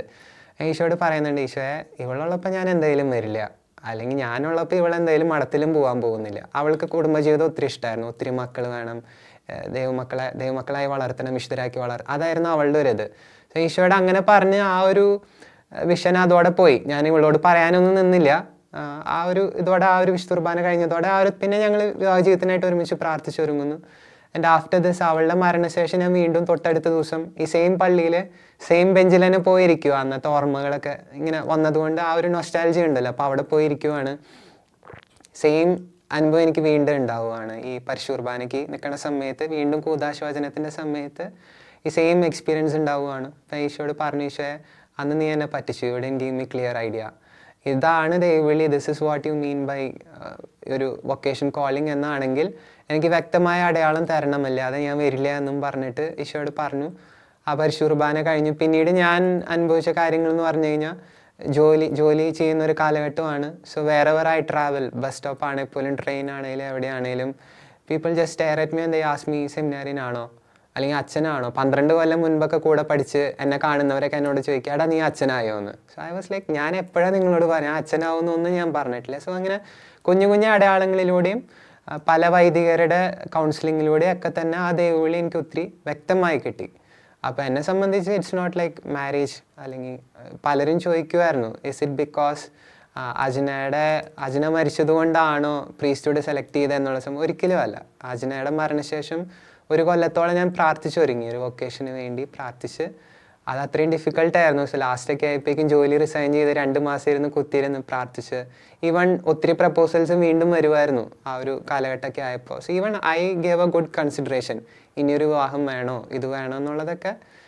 അതിൽ നിന്ന് ദൈവം എനിക്ക് തന്ന ഒരു പ്യുവർ അണ്ടർസ്റ്റാൻഡിങ്ങിലാണ് വൊക്കേഷൻ ചൂസ് ചെയ്തത്. സെമിനാരിയിൽ ചെന്ന് കയറിയപ്പോഴാണെങ്കിൽ പോലും അവർക്ക് ഇൻഫർമേഷൻ കിട്ടിയാൽ, ജി സി യൂത്തിൽ തന്നെ ഉണ്ടായിരുന്ന ആക്റ്റീവായിട്ടൊരു ലീഡറായിരുന്നു സച്ചിൻ എന്ന് പറഞ്ഞിട്ട്. സോ എനിക്ക് മുൻപേ സച്ചിൻ ഓൾറെഡി ജി സി യൂത്തിൽ പ്രീച്ചേഴ്സ് ഓഫ് ഡിവൈൻ മേഴ്സിയിൽ കയറിയായിരുന്നു അവിടെ വൈദികനാവാനായിട്ട്. അപ്പോൾ എന്നെപ്പറ്റി സച്ചിന് അറിയാം. അപ്പോൾ ഞാൻ ആക്ച്വലി അവിടെ തന്നെ വന്ന് ജോയിൻ ചെയ്യണമെന്ന് സച്ചിൻ പ്രാർത്ഥിച്ച് തുടങ്ങിയായിരുന്നു. ഇങ്ങനെ ബുക്കിൽ ഞങ്ങളെപ്പറ്റിയൊക്കെ എഴുതിയ കാലഘട്ടത്തിൽ, ക്രിസ്റ്റഫർ ഇനി എന്ത് ചെയ്യും, വേറെ കല്യാണം കഴിക്കുമോ, അതോ സിംഗിൾ ലൈഫ് ആയിരിക്കുമോ, വൈദികനാവുക എന്നുള്ളത് പല സെമിനാരികളിലെയും ചർച്ച വിഷയമാണ്. അജ്നയുടെ പുസ്തകം എല്ലായിടത്തേക്കും റീച്ച് ഔട്ട് ആയിരുന്നു, കോൺവെൻറ്റുകളിലേക്കും സെമിനാരീസിലോട്ടൊക്കെ.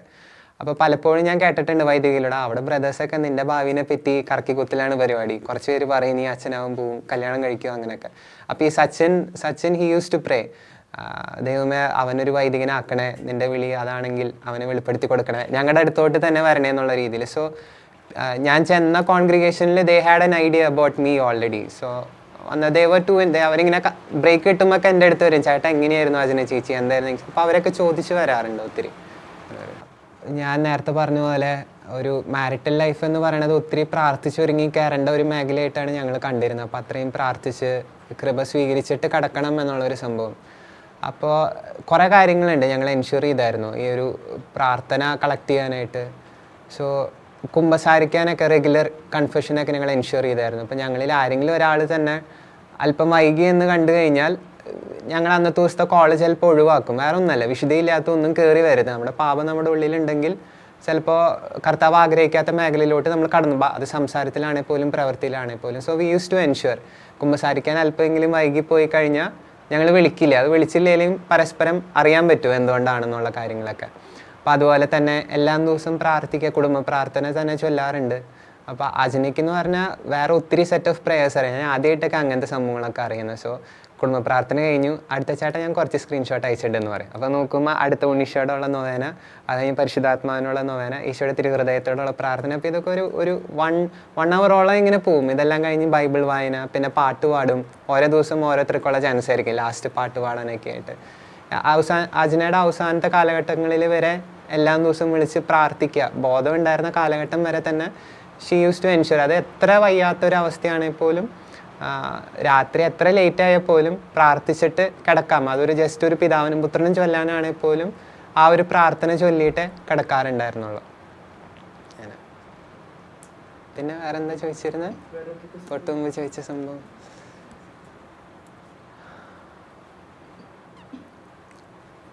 മരണശേഷം അതിനനുസരിച്ച് വിഷൻസോ?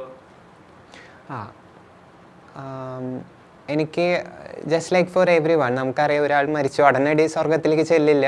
കുറച്ച് കാലമെങ്കിലും എത്ര വിശുദ്ധനാണേലും ഉള്ളിലുള്ള ഏറ്റവും ചെറിയ ഒരു കറയടക്കം ശുദ്ധീകരണ സ്ഥലത്തിലൂടെ കടന്നു പോവുക. സോ എൻ്റെ എപ്പോഴും കൺസേൺ ആയിരുന്നു ഇഷി ഇൻ ഹെവൻ എന്നുള്ളൊരു സംഭവം. സോ അതിനുവേണ്ടി കർത്താവ് എനിക്ക് തന്ന ഒരു സ്വപ്നം ഉണ്ടായിരുന്നു. ഇറ്റ്സ് ലൈക്ക് നമുക്കറിയാലോ സെക്കൻഡ് കമ്മിങ്ങിൽ ഈശോ വരുമ്പോൾ ദ റൈച്ചസ് ആൻഡ് ദ തിരഞ്ഞെടുക്കപ്പെടാത്തവർ ഇങ്ങനെ ഗണം തിരിക്കുമല്ലോ. സോ എൻ്റെ സ്വപ്നത്തിൽ അതൊരു വലിയൊരു ഫുട്ബോൾ സ്റ്റേഡിയം പോലെയാണ്. തിരഞ്ഞെടുക്കപ്പെട്ടവരൊക്കെ ഇങ്ങനെ കയറ്റുന്നുണ്ട് മാലാഖമാർ. അപ്പം ഞാൻ കയറിയിരിക്കുന്നു.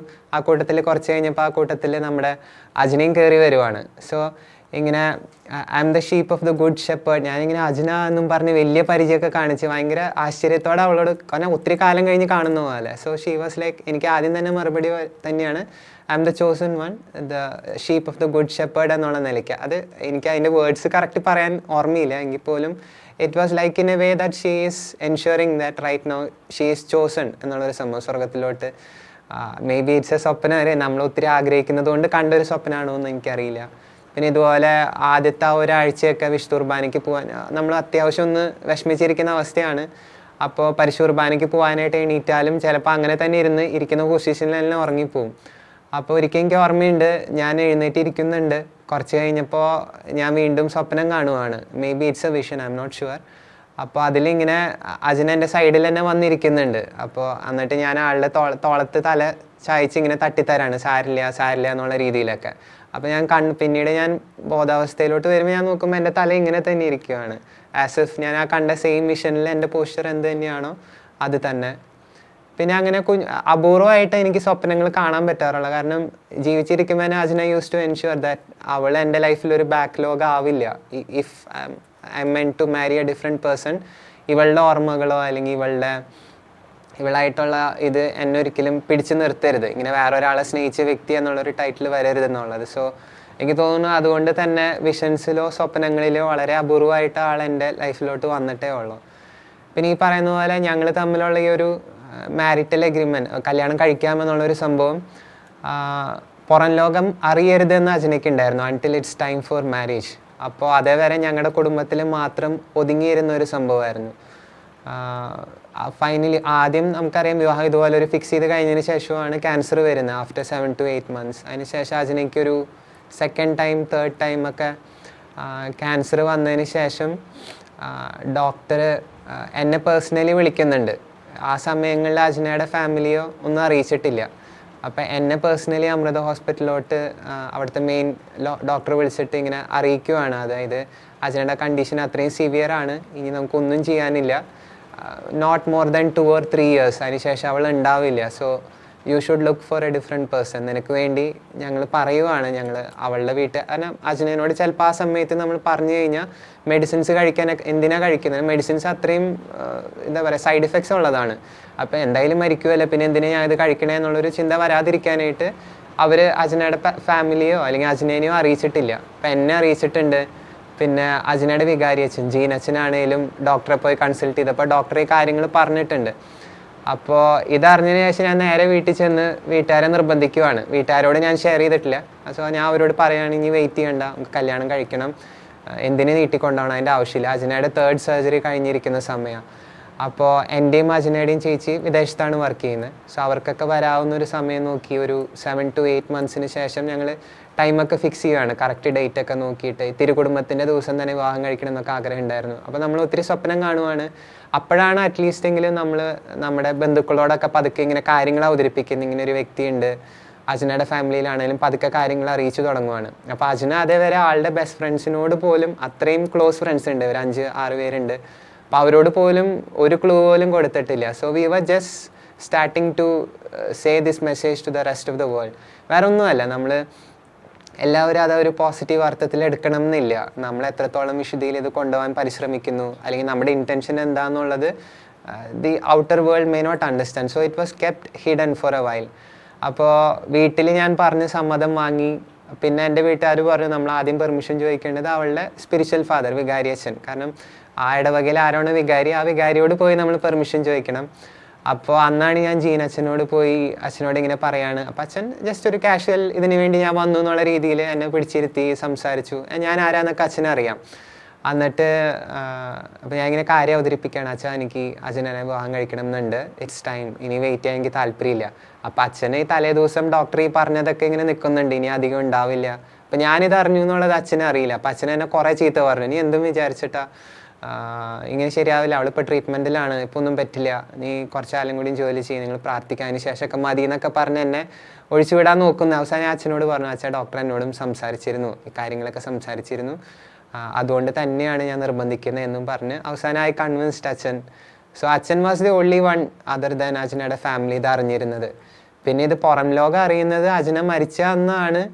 പുറത്തുള്ള ജിസ്യൂത്തിലുള്ള ഞങ്ങളുടെ മറ്റ് കോമൺ ഫ്രണ്ട്സ്, ജിത്ത് ബുക്ക് എഴുതിയ നമ്മൾ ജിത്ത് അറിയുന്നതും അതുപോലെ ജൊഹാൻ, അങ്ങനെ കുറേ പേരൊക്കെ അറിയുന്നത്. കാരണം അന്ന് രാത്രി അജിനയുടെ ബോഡി മോർച്ചറിയിലായിരുന്നു, നെക്സ്റ്റ് ഡേ ആയിരുന്നു ഫ്യൂണറൽ. സോ അന്ന് രാത്രി ഞങ്ങളെല്ലാവരും വീട്ടിലുണ്ട്. അപ്പോൾ ജിത്ത് എന്നോട് ഇങ്ങനെ സംസാരിച്ചുകൊണ്ടിരിക്കുകയാണ്. അപ്പോൾ ജിത്ത് ഇങ്ങനെ പറയണം, അജിനയുടെ ലൈഫ് എന്തൊരു ഇൻസ്പയറിങ് ആണല്ലോ. ഞാനൊക്കെ അവസാന കാലഘട്ടങ്ങളിൽ എനിക്ക് കുറേ കൂടി അജിനയായിട്ട് ചേർന്ന് നിൽക്കാൻ പറ്റിയിട്ടുണ്ട്. അപ്പോൾ ജിത്ത്, നിനക്കൊക്കെ ഭയങ്കര ഭാഗ്യമാണ്, നിനക്കൊക്കെ അവളെ കാണാൻ പറ്റിയില്ല, അവസാനമൊക്കെ കൂടെ ഉണ്ടായാലോ, ഒരു ബുക്കൊക്കെ എഴുതണം അജിനയെ പറ്റി. അന്നാണ് അജിനയ്ക്ക് ജിത്തിന് അങ്ങനെ ഒരു ചിന്ത വരുന്നത്, ബുക്ക് എഴുതണം എന്നൊക്കെ. അപ്പം അച്ഛൻ ആ വഴിക്ക് നടന്നു പോകുന്നുണ്ട്. അപ്പം അച്ഛനോട് ജിത്ത് പറയാണ്, എന്തൊരു ഇൻസ്പിറേഷൻ ആണല്ലോ അച്ഛാ എന്നൊക്കെ പറഞ്ഞിട്ട് എന്നെ നോക്കിയിട്ടൊക്കെ കാണിക്കുകയാണ്. അപ്പോഴാണ് അച്ഛൻ പെട്ടെന്ന് പറയുന്നത്, അവിടെ എന്തൊരു കഷ്ടമായിരുന്നു, ഈ ചെറുക്കൻ എൻ്റെ പിന്നാലെയായിരുന്നു, കല്യാണം കഴിപ്പിച്ച് തരണമെന്ന് പറഞ്ഞു. അപ്പോഴാണ് എല്ലാവരും ഇങ്ങനെ സർപ്രൈസായിട്ട് ഇങ്ങനെ എന്നെ ഇങ്ങനെ നോക്കുക, കല്യാണോ എന്നുള്ള രീതിയിലൊക്കെ. സോ അജിന അത് എൻഷുർ ചെയ്ത് വേറെ ഒന്നും കൊണ്ടല്ല, എനിക്കിനി ഒരു ഭാവി ഉണ്ട്, അത് അജിന ഒരിക്കലും ഒരു ബാക്ക്ലോഗ് ആവരുത് എന്നുള്ളൊരു ചിന്ത കാരണം she kept it hidden for long എന്നൊരു സംഭവം. പിന്നെ ഒരു ചെറിയൊരു ഓർമ്മ എൻ്റെ മനസ്സിലോട്ട് വരുന്നത്, ലാസ്റ്റത്തെ 7 ദിവസം അജിന ഹോസ്പിറ്റലിലായിരുന്നു. സോ ഫസ്റ്റ് ഡേ എമർജൻസി ആയിട്ടാണ് നമ്മൾ ആംബുലൻസിലൊക്കെ കൊണ്ടുപോവാണ്. ഞാനിപ്പോൾ എൻ്റെ വീട്ടിലിരുന്ന് വർക്ക് ചെയ്യുക, വർക്ക് ഫ്രം ഹോം ആയിരുന്നു. അപ്പോൾ അമ്മച്ചി ഇങ്ങനെ വിളിച്ചു പറയുകയാണ്, ഇങ്ങനെയൊക്കെ സംഭവങ്ങളൊക്കെ ഉണ്ടായി, പെട്ടെന്ന് കൊണ്ടുപോകേണ്ട വന്നു. അജിന എണീക്കുവാണ്, അന്നത്തെ ദിവസം പരിശുർബാനയ്ക്ക് പോകാനായിട്ട് എണീക്കുന്നു. പക്ഷെ അപ്പം തന്നെ ബോധം കെട്ട് തിരിച്ച് വീഴുവാണ്. അപ്പോൾ ആദ്യം കുറച്ച് വെള്ളമൊക്കെ കൊടുത്ത് തട്ടി എണീപ്പിച്ചിരുത്തി അമ്മച്ചി. അപ്പോൾ ഭയങ്കര ഇമോഷണലായിരുന്നു ആ ഒരു സമയം. കാരണം അജിന ബോധം വന്ന ഉടനെ തന്നെ അമ്മച്ചീനെ പിടിച്ചിരുത്തിയിട്ട് ഇങ്ങനെ അമ്മച്ചീനെ ഒത്തിരി ബ്ലെസ് ചെയ്യുന്നുണ്ട്. അമ്മച്ചിയോട് പറയാണ്, അമ്മച്ചി ഈ ലോകത്തെ ഏറ്റവും നല്ല അമ്മയാണ്, എനിക്ക് വേണ്ടി എന്തൊക്കെ ചെയ്യുന്നു, ഇത്രയൊക്കെ അമ്മ സഹിച്ചു, ഇപ്പോഴും അമ്മ സഹിക്കുന്നു. അപ്പോൾ അജിനെ സംബന്ധിച്ച് അവൾക്ക് ഇംഗ്ലീഷ് മരുന്നിൻ്റെ ട്രീറ്റ്മെൻറ്റ് ഉണ്ടായിരുന്നു, ആയുർവേദം ഉണ്ടായിരുന്നു, അലോപ്പതി ഉണ്ടായിരുന്നു, നമ്മളെല്ലാ രീതിയും പരീക്ഷിക്കുന്നുണ്ട്. സോ ഓരോ അരമണിക്കൂറിലും അജിന ഫസ്റ്റ് ഫ്ലോറിലെ റൂമിലാണ് അജിന, അധികം ഡിസ്റ്റർബൻസ് ഇല്ലാണ്ട് കിടക്കാനും ഇതിനൊക്കെ ആയിട്ട്. അപ്പോൾ അമ്മച്ചി ഓരോ പ്രാവശ്യം ഈ സ്റ്റെപ്പ് കയറി വരണം, ഓരോ ഹാഫ് ആൻ അവറിലും മരുന്ന് തരാൻ. അമ്മച്ചിക്ക് കാല് വലിച്ചിലെ മുട്ടുവേദനയൊക്കെ ഉണ്ട്, എങ്കിൽ പോലും അതൊന്നും ഗവനിക്കാതെ വകവെക്കാതെ കയറി വരുവാണ് മരുന്നൊക്കെ ആയിട്ട്. അപ്പോൾ ഒത്തിരി ബ്ലെസ് ചെയ്ത് അമ്മച്ചീനെ അവസാനം രണ്ടുപേരും കൂടി കെട്ടിപ്പിടിച്ചിരിക്കുന്നു, കരയുന്നു. അതിനുശേഷമാണ് അജിനയുടെ ചേച്ചിയുടെ അമ്മായിമ്മ, ആ ആൻറ്റി ആണെങ്കിലും എപ്പോഴും ബേബി ആൻറ്റി ആണെങ്കിലും അജിനയുടെ ലൈഫിൽ ത്രൂ ഔട്ട് ഒരു രണ്ടാനമ്മ പോലെ ഫുൾ ടൈം കൂടെ ഉണ്ടായിരുന്നു. സോ അജിന തലയിറങ്ങിന്ന് കേട്ടിട്ട് വേഗം ഓടി വന്നു, വിളിച്ചു പറഞ്ഞത് ആൻറ്റീനെയാണ് അമ്മച്ചി. അപ്പോൾ ആൻറ്റി വേഗം ഓടി വന്നപ്പോഴാണെങ്കിൽ പോലും അജിന പിന്നെ വേഗം എണീറ്റു. പിന്നെ ആൾക്ക് ഒരേ ഒരു ചിന്തയുള്ള പരിശുർബാനയ്ക്ക് പോകണം, ബോധം വന്നു പരിശുർബാനയ്ക്ക് പോകണം. അപ്പോൾ ആൾ തന്നെ എടുത്ത് കെറ്റിലൊക്കെ ഹീറ്റ് ചെയ്യുവാണ്, വെള്ളം ചൂടാക്കാണ് കുളിക്കാനൊക്കെ ആയിട്ടുള്ള. അപ്പോൾ അതിൻ്റെ ഇടയിൽ കൂടെ കെറ്റിൽ പിടിച്ചിരിക്കണ നേരത്ത് വീണ്ടും വീഴുവാണ്, കട്ടിൽമേക്ക് വീഴുവാണ്. അപ്പോഴാണ് ഈ ആൻറ്റീനെ കണ്ടപ്പോഴാണ് പോലും അജനയ്ക്ക് തന്നെ സ്വയം തോന്നി തുടങ്ങി, അതായത് ഷീ വിൽ നോട്ട് ബി, കുറേ കൂടി ഇനി ഉണ്ടാവില്ല എന്നുള്ളത്. അപ്പോൾ ബോധമുള്ള സമയത്ത് she started blessing everyone who is around. Aunty ഒത്തിരി നല്ലതാണ്, എനിക്കൊരു അമ്മയുടെ പോലെ തന്നെയായിരുന്നു, അതുകൊണ്ട് ആളെയും ബ്ലെസ് ചെയ്യുവാണ്. അതിൻ്റെ ഇടയിൽ കൂടിയാണ് അജന ബാക്കിലോട്ട് വീണ്ടും തലയടിച്ച് കട്ടിൽമേക്ക് ദൈവാനുഗ്രഹത്താൽ വീഴുന്നത്. പക്ഷെ പിന്നെ ആൾക്ക് ഓർമ്മ വരുന്നില്ല, ബോധം തെളിയുന്നില്ല. അപ്പോഴാണ് പെട്ടെന്ന് നമ്മൾ ആംബുലൻസ് വിളിച്ചിട്ട് 7 ദിവസം, ലാസ്റ്റത്തെ 7 ദിവസമാണ് ഹോസ്പിറ്റലിലാണ്. അപ്പോൾ നമ്മളൊന്നും പ്രിപ്പയർ ചെയ്തിട്ടില്ല, ഡ്രസ്സും ഒന്നും എടുത്തിട്ടില്ല. അപ്പോൾ എന്നെ വിളിച്ചറിയിച്ചപ്പോൾ ഞാനും വേഗം തൃശ്ശൂരിൽ നിന്ന് വന്നു. അപ്പോൾ എനിക്ക് കിട്ടിയൊരു ഭാഗ്യമാണ്, ആ ഒരു ബോധം തെളിയണ സമയത്ത് ഹോസ്പിറ്റലിൽ അജനയുടെ സൈഡിൽ ഞാനേ ഉണ്ടായിരുന്നു. അമ്മച്ചി ഡ്രസ്സൊക്കെ എടുക്കാനായിട്ട് തിരിച്ച് വീട്ടിലേക്ക് പോയി എന്നെ അവിടെ ഇരുത്തിയിട്ട്. സോ അജനയ്ക്ക് ഒരേ ഒരു നിർബന്ധം ഉണ്ടായിരുന്നു, ഹോസ്പിറ്റലിൽ വെച്ച് അവസാനമാവരുതെന്ന്. ആവാണെങ്കിൽ വീട്ടിലാണ്, ഹോസ്പിറ്റലിൽ പോയി കഴിഞ്ഞാൽ അവർ ഈ വെന്റിലേറ്ററിനുള്ള ട്യൂബ് ഇടും. ഈ വെന്റിലേറ്ററിനുള്ള ട്യൂബ് ഇട്ട് കഴിഞ്ഞാൽ ഇവിടെ ഒരു ദ്വാരമാവും, അപ്പോൾ സംസാരിക്കാൻ പറ്റില്ല, കാറ്റ് മാത്രം വരണം, നമ്മുടെ വോക്കൽ കോഡ്സിൽ നിന്ന് ശബ്ദം വരില്ല. സോ ആൾക്ക് അത് നിർബന്ധമായിരുന്നു. പിന്നെ ഏറ്റവും മെയിൻ പ്രശ്നം പരിശുദ്ധ കുർബാന കിട്ടില്ല ഹോസ്പിറ്റലിൽ പോയി കഴിഞ്ഞാൽ, അച്ഛന്മാരെ വിളിച്ച് ശല്യപ്പെടുത്തണം, ബുദ്ധിമുട്ടാവും അച്ഛന്മാർക്ക്. അപ്പോൾ അതുകൊണ്ട് തന്നെ ഷീ യൂസ് ടു ടെൽ, എനിക്ക് എന്ത് പറ്റിയാലും എന്നെ ഹോസ്പിറ്റലിൽ കൊണ്ടുപോയിടരുത്, ഈ വെന്റിലേറ്ററിൻ്റെ സംഭവം എനിക്ക് ഇടരുത്, ഞാൻ വീട്ടിൽ കിടന്ന് ശാന്തമായി മരിച്ചോളാം, എനിക്കൊരു കുഴപ്പമില്ല. അപ്പോൾ എന്തുണ്ടായെന്ന് പറഞ്ഞാൽ ഡോക്ടേഴ്സ് ഇവള് റിഫ്യൂസ് ചെയ്തായിരുന്നു, ഇങ്ങനെ പാടില്ല എന്ന്. അപ്പോൾ ഡോക്ടേഴ്സ് ചോദിച്ചപ്പോഴാണേലും ഞങ്ങൾ പറഞ്ഞു വേറെ നിവർത്തിയില്ലല്ലോ, അപ്പോൾ അത് ഇടുമെന്ന് പറഞ്ഞു. ഇവൾക്ക് ബോധമില്ല, പറഞ്ഞു ഇട്ടോ സാരില്ല, ഞങ്ങൾ എന്തെങ്കിലും പറഞ്ഞോളാം എന്ന് പറഞ്ഞു. അപ്പം അവസാനം അമ്മച്ചി ഡ്രസ്സ് എടുക്കാനൊക്കെ ആയിട്ട് വീട്ടിലോട്ട് പോയി. ഹോസ്പിറ്റലിൻ്റെ സൈഡിൽ ബെഡിൻ്റെ സൈഡിൽ ഞാനേ ഇരിക്കുന്നത്. പതുക്കെ ആൾ കണ്ണ് തുറക്കാണ്, നോക്കുമ്പോൾ എന്നെ കാണുന്നു, എന്നിട്ട് എന്നോട് ഇങ്ങനെ ചോദിക്കുവാണ് ഞാൻ എവിടെയാ. ഞാൻ പറഞ്ഞു ഹോസ്പിറ്റലിലാണ്, ഞാൻ പറഞ്ഞിട്ടില്ല എന്നെ ഇവിടെ ആക്കരുതെന്നൊക്കെ പറഞ്ഞിട്ട്. അപ്പോൾ ഞാൻ ഇല്ല ഒന്നുമില്ല, എനിക്ക് ചെറിയതായിട്ടൊന്ന് തല കറങ്ങി, അതുകൊണ്ടാണ്. നമ്മൾ പെട്ടെന്ന് തന്നെ പോവും, ഡോക്ടേഴ്സ് ജസ്റ്റ് ഓക്സിജനൊക്കെ കയറ്റി കഴിഞ്ഞാൽ നമുക്ക് വീട്ടിൽ പോവാട്ടോ എന്നൊക്കെ പറഞ്ഞ് എങ്ങനെയൊക്കെയോ ഞാൻ ആശ്വസിപ്പിച്ചു. പിന്നെ ആൾക്ക് പെട്ടെന്ന് ഓർമ്മ വന്നു, അടുത്തത് ആൾക്ക് ബ്ലെസ് ചെയ്യാനുള്ളത് തന്നെയാണ്. അപ്പോൾ ആൾ കൈയൊക്കെ പിടിച്ചിരുത്തിയിട്ട് എങ്ങനെ, ചേട്ടാ എനിക്ക് എങ്ങനെ നന്ദി പറയണം എന്നറിയില്ല, ചേട്ടനായതുകൊണ്ടാണ് കൂടെ നിന്നത് എന്നൊക്കെ പറഞ്ഞ് എന്നെ കുറേ ബ്ലെസ് ചെയ്ത് എന്നെ ഇമോഷണലാക്കി കളഞ്ഞു.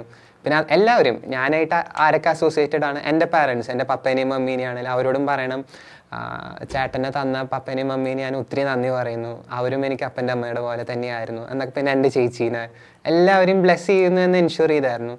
അപ്പോൾ ഞാനിങ്ങനെ അടുത്തിരിക്കും. അപ്പോൾ അവളുടെ എന്ന് പറഞ്ഞാൽ ഫുൾ എല്ലായിടത്തും ഓപ്പണിംഗ് ആയി. ഇപ്പോൾ ഇവിടെയൊക്കെ തുറന്നു, ഇതിൽ കൂടെ ഒക്കെ ബോഡി ഫ്ലൂയിഡ്സ് പോകും, സലൈവയും അതുപോലെ പസും ബ്ലഡൊക്കെ ഇങ്ങനെ മൂക്കിൽ കൂടെ ആണെങ്കിലും കണ്ടിന്യൂസ്ലി പൊക്കോണ്ടിരിക്കും. അപ്പോൾ അവൾ കംപ്ലീറ്റ്ലി എക്സോസ്റ്റഡ് ആണ്, കൈ പൊക്കാനും ഒന്നിനും ആരോഗ്യമില്ല. അപ്പോൾ എനിക്കായിരുന്നു ഒരു ഭാഗ്യം കിട്ടിയത്, അടുത്തിരുന്ന് ശുശ്രൂഷിക്കാനും തുടച്ചു കൊടുക്കാനും ഓരോ സമയത്ത് കൈയൊക്കെ കറക്റ്റ് വെച്ച് കൊടുക്കാനൊക്കെ ആയിട്ട്. അപ്പോൾ അവിടെ ഈ മെഡിക്കൽ സ്റ്റുഡൻസ് ഒത്തിരി പേരുണ്ടാവില്ല ആ വഴിക്കൊക്കെ പോകുന്നത്. അപ്പോൾ ഞാൻ പറഞ്ഞില്ല, ആ സമയത്തൊന്നും നമ്മൾ പുറത്തോട്ട് റിവീൽ ചെയ്തിട്ടില്ല ഞങ്ങളിങ്ങനെ വിവാഹത്തിനായിട്ട് ആലോചിച്ചിട്ടുണ്ടെന്നും വീട്ടുകാർ ഇത് ഉറപ്പിച്ച് വെച്ചേക്കാണെന്നൊന്നും ആർക്കും അറിയില്ല. അപ്പോൾ ഇവർ ദൂരെ നിന്ന് ഇങ്ങനെ നോക്കുന്നുണ്ട്, ഇത്രയും വയ്യാത്തൊരു ചേച്ചി. നമുക്ക് ഉടനടി റൂം കിട്ടാത്തത് കൊണ്ട് കോമൺ വാർഡിലായിരുന്നു നമ്മൾ ഇട്ടിരുന്നത്. ഇത്രയും ക്രിട്ടിക്കൽ ആണെങ്കിൽ പോലും കോമൺ വാർഡിൽ ഓക്സിജൻ വെച്ചിട്ട് ഇരുത്തിയിരുന്നത്. അപ്പോൾ ഇവരിങ്ങനെ ദൂരെ നിന്ന് ഇങ്ങനെ നോക്കുന്നുണ്ട്.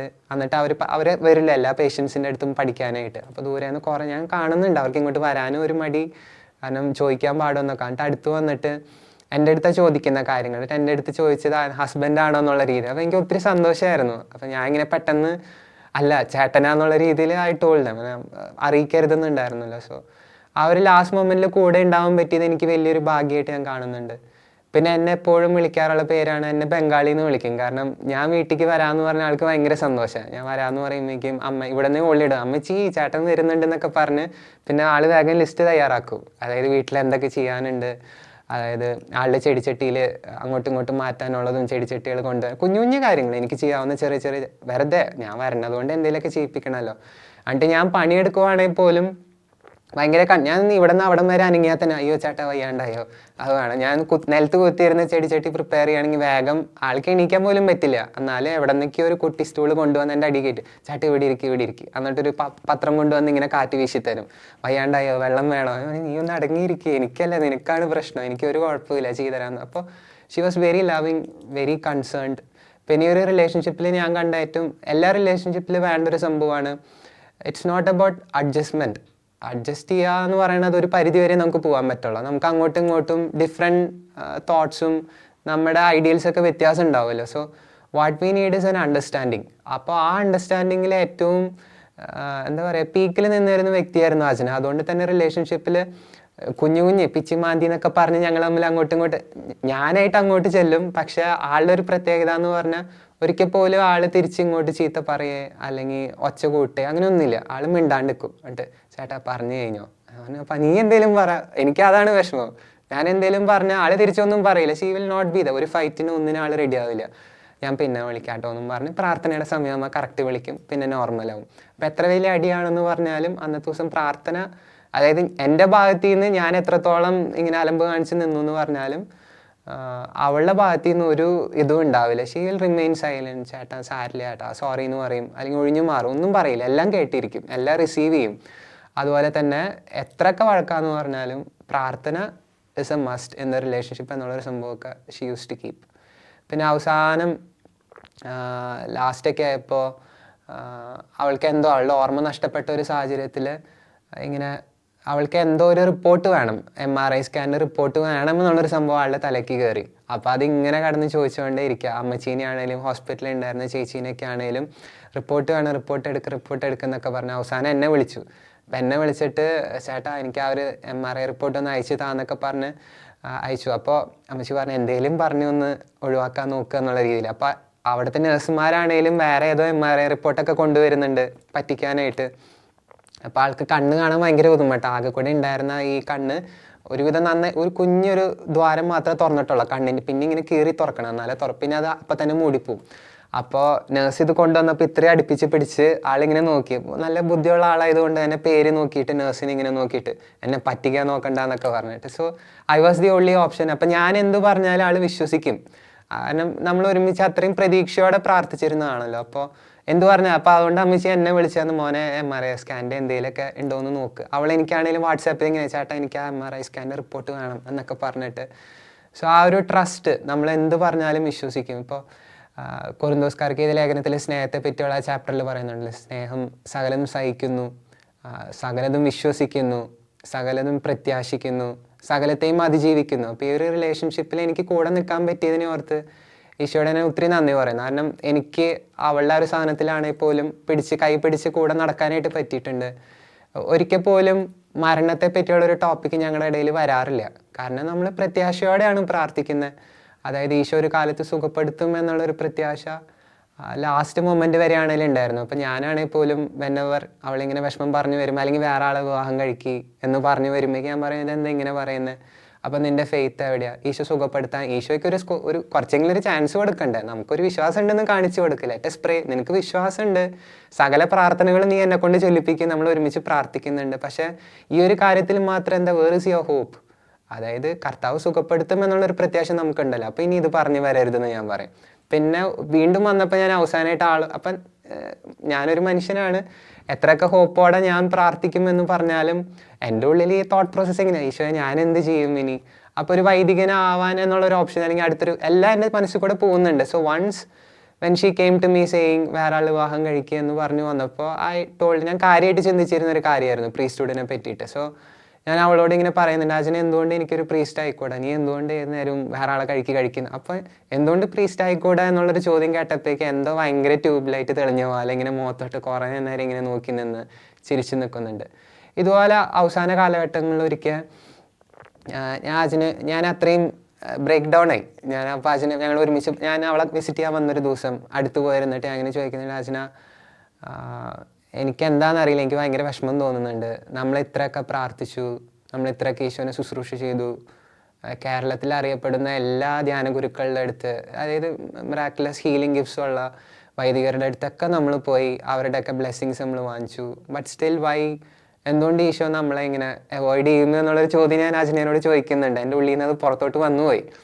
അപ്പോൾ അവളിങ്ങനെ എന്നെ നോക്കി കുറേ നേരം ഇങ്ങനെ ചിരിച്ചിട്ട് എന്ന് പറഞ്ഞു, ചേട്ടാ എൻ്റെ ലൈഫിലോട്ടൊന്ന് നോക്കിയേ, എൻ്റെ അവസ്ഥയൊന്ന് നോക്കിയേ ചേട്ടാ, ഇത്രയൊക്കെ എന്നെ ആക്കിയിട്ടും എല്ലാ ദിവസവും രാവിലെ ഒന്നും നോക്കാതെ ഞാൻ പരിശുദ്ധ കുർബാനയ്ക്ക് പോകുന്നുണ്ട്. അതുകൊണ്ട് ഇങ്ങനെ പറയാം, ഈശോ നല്ല സൂപ്പറായി കളിക്കാൻ അറിയുന്നവനാ ചേട്ടായി. അതായത് ചേട്ടനെയും ഈശോ എടുത്ത് ഒത്തിരി ഉപയോഗിക്കും, ചേട്ടൻ നോക്കിക്കോ, ചേട്ടൻ പേടിക്കൊന്നും വേണ്ട, ചേട്ടൻ അടിപൊളിയായിട്ട് ഈശോ എടുത്ത് ഉപയോഗിക്കുന്നും പറഞ്ഞിട്ട് എന്നെ കൺസോൾ ചെയ്തൊരു ഇതുണ്ട്.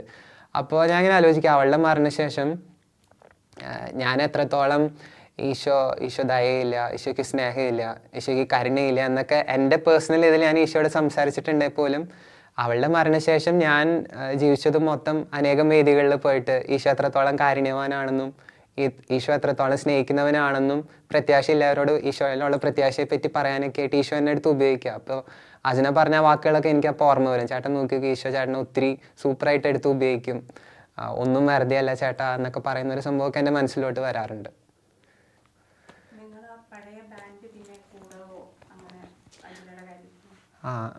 ഞങ്ങൾ അജിനയുടെ ഫസ്റ്റ് ഡെത്ത് ആനിവേഴ്സറിക്കൊക്കെ ആയിട്ട് ഞങ്ങളെല്ലാവരും ഒരുമിച്ച് കൂടിയായിരുന്നു. സോ വൺസ് അജിന വയ്യാണ്ടായപ്പോൾ തന്നെ ആ ഒരു മെയിൻ ഇൻ്റർസെഷൻ പില്ലർ തന്നെ തളർന്നില്ല. അപ്പം ഞങ്ങളെല്ലാവരാണേലും കുറച്ച് ഡൗൺ ആയി പോയായിരുന്നു ഈ ഒരു കാര്യത്തിൽ. അപ്പോൾ ഞങ്ങളുടെ പ്രാക്ടീസസ് വെക്കാനാണെങ്കിലും ഒക്കെ ഡിലേഡ് ആയി തുടങ്ങി. കാരണം ഓരോ പ്രാവശ്യങ്ങൾക്ക് അസുഖം സിവിയറായി വന്നുകൊണ്ടിരിക്കുക.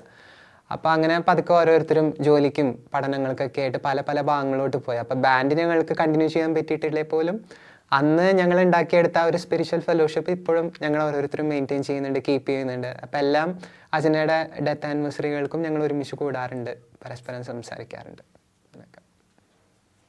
എനിക്ക് അജിനയുടെ ശുശ്രൂഷിക്കുന്നതിനകത്ത് നിരാശയായിട്ടൊന്നും തോന്നിയിട്ടില്ല, പക്ഷെ വിഷമം തോന്നിയിട്ടുണ്ട്. കാരണം ഇത്രയും നല്ലൊരു കൊച്ചിന് എന്തുകൊണ്ട് ഇങ്ങനെ വന്നു, അതൊരു സങ്കടമായിരുന്നു എനിക്ക്.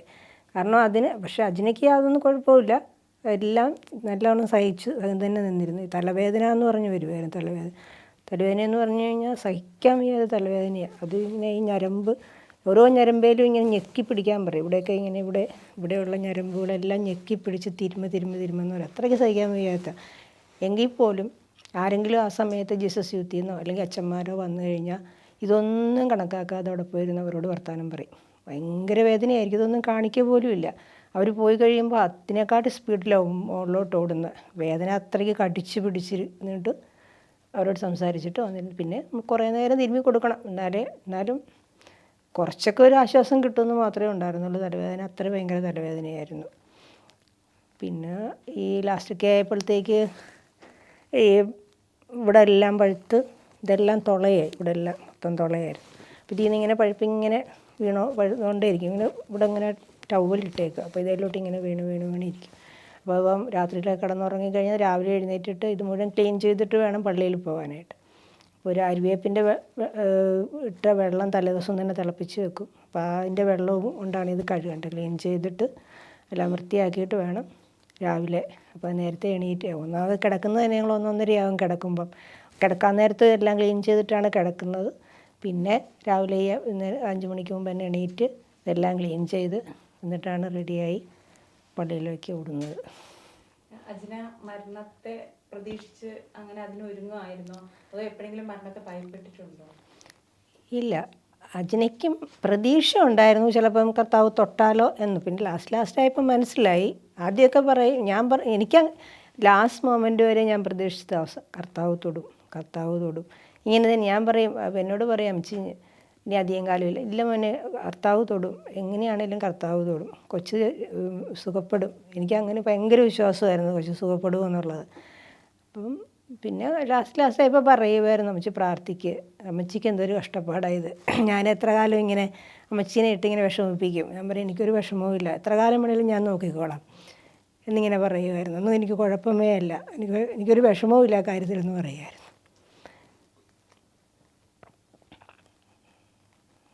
അമ്മച്ചി അവരുടെ ചെറുപ്പം മുതലുള്ള ലൈഫ് വെച്ച് അതിനൊരു വിശുദ്ധയായ ഈശോടൊപ്പം സ്വർഗത്തിലിരിക്കുന്നുണ്ടെന്ന് തന്നെയാണ് അമ്മച്ചിയുടെ ബോധ്യവും വിശ്വാസവും. ശരിക്കും എല്ലാവരിലും ഡിഫറെൻ്റ് ആയിരുന്നു ആ കൊച്ച്. എൻ്റെ ഒരു സ്വഭാവം അങ്ങനെയായിരുന്നു. എല്ലാവരും സ്നേഹിക്കാൻ മാത്രമേ അറിയാവുള്ളൂ, ആരോടും വഴക്കിടാനോ അല്ലെങ്കിൽ ഒന്നുമില്ല. അപ്പോൾ പ്രത്യേകിച്ച് നമ്മൾ മറ്റു പിള്ളേരെ കാണുന്നതല്ലേ, അത് വെച്ച് നോക്കുമ്പം വളരെ ഡിഫറെൻ്റ് ആയിട്ടുള്ളൊരു സ്വഭാവമായിരുന്നു, നല്ലൊരു സ്വഭാവമുള്ളൊരു കൊച്ച്. അപ്പം എനിക്കറിയാം കൊച്ച് സ്വർഗത്തിലുണ്ട്, ഞാൻ വിശ്വസിക്കുകയാണ്.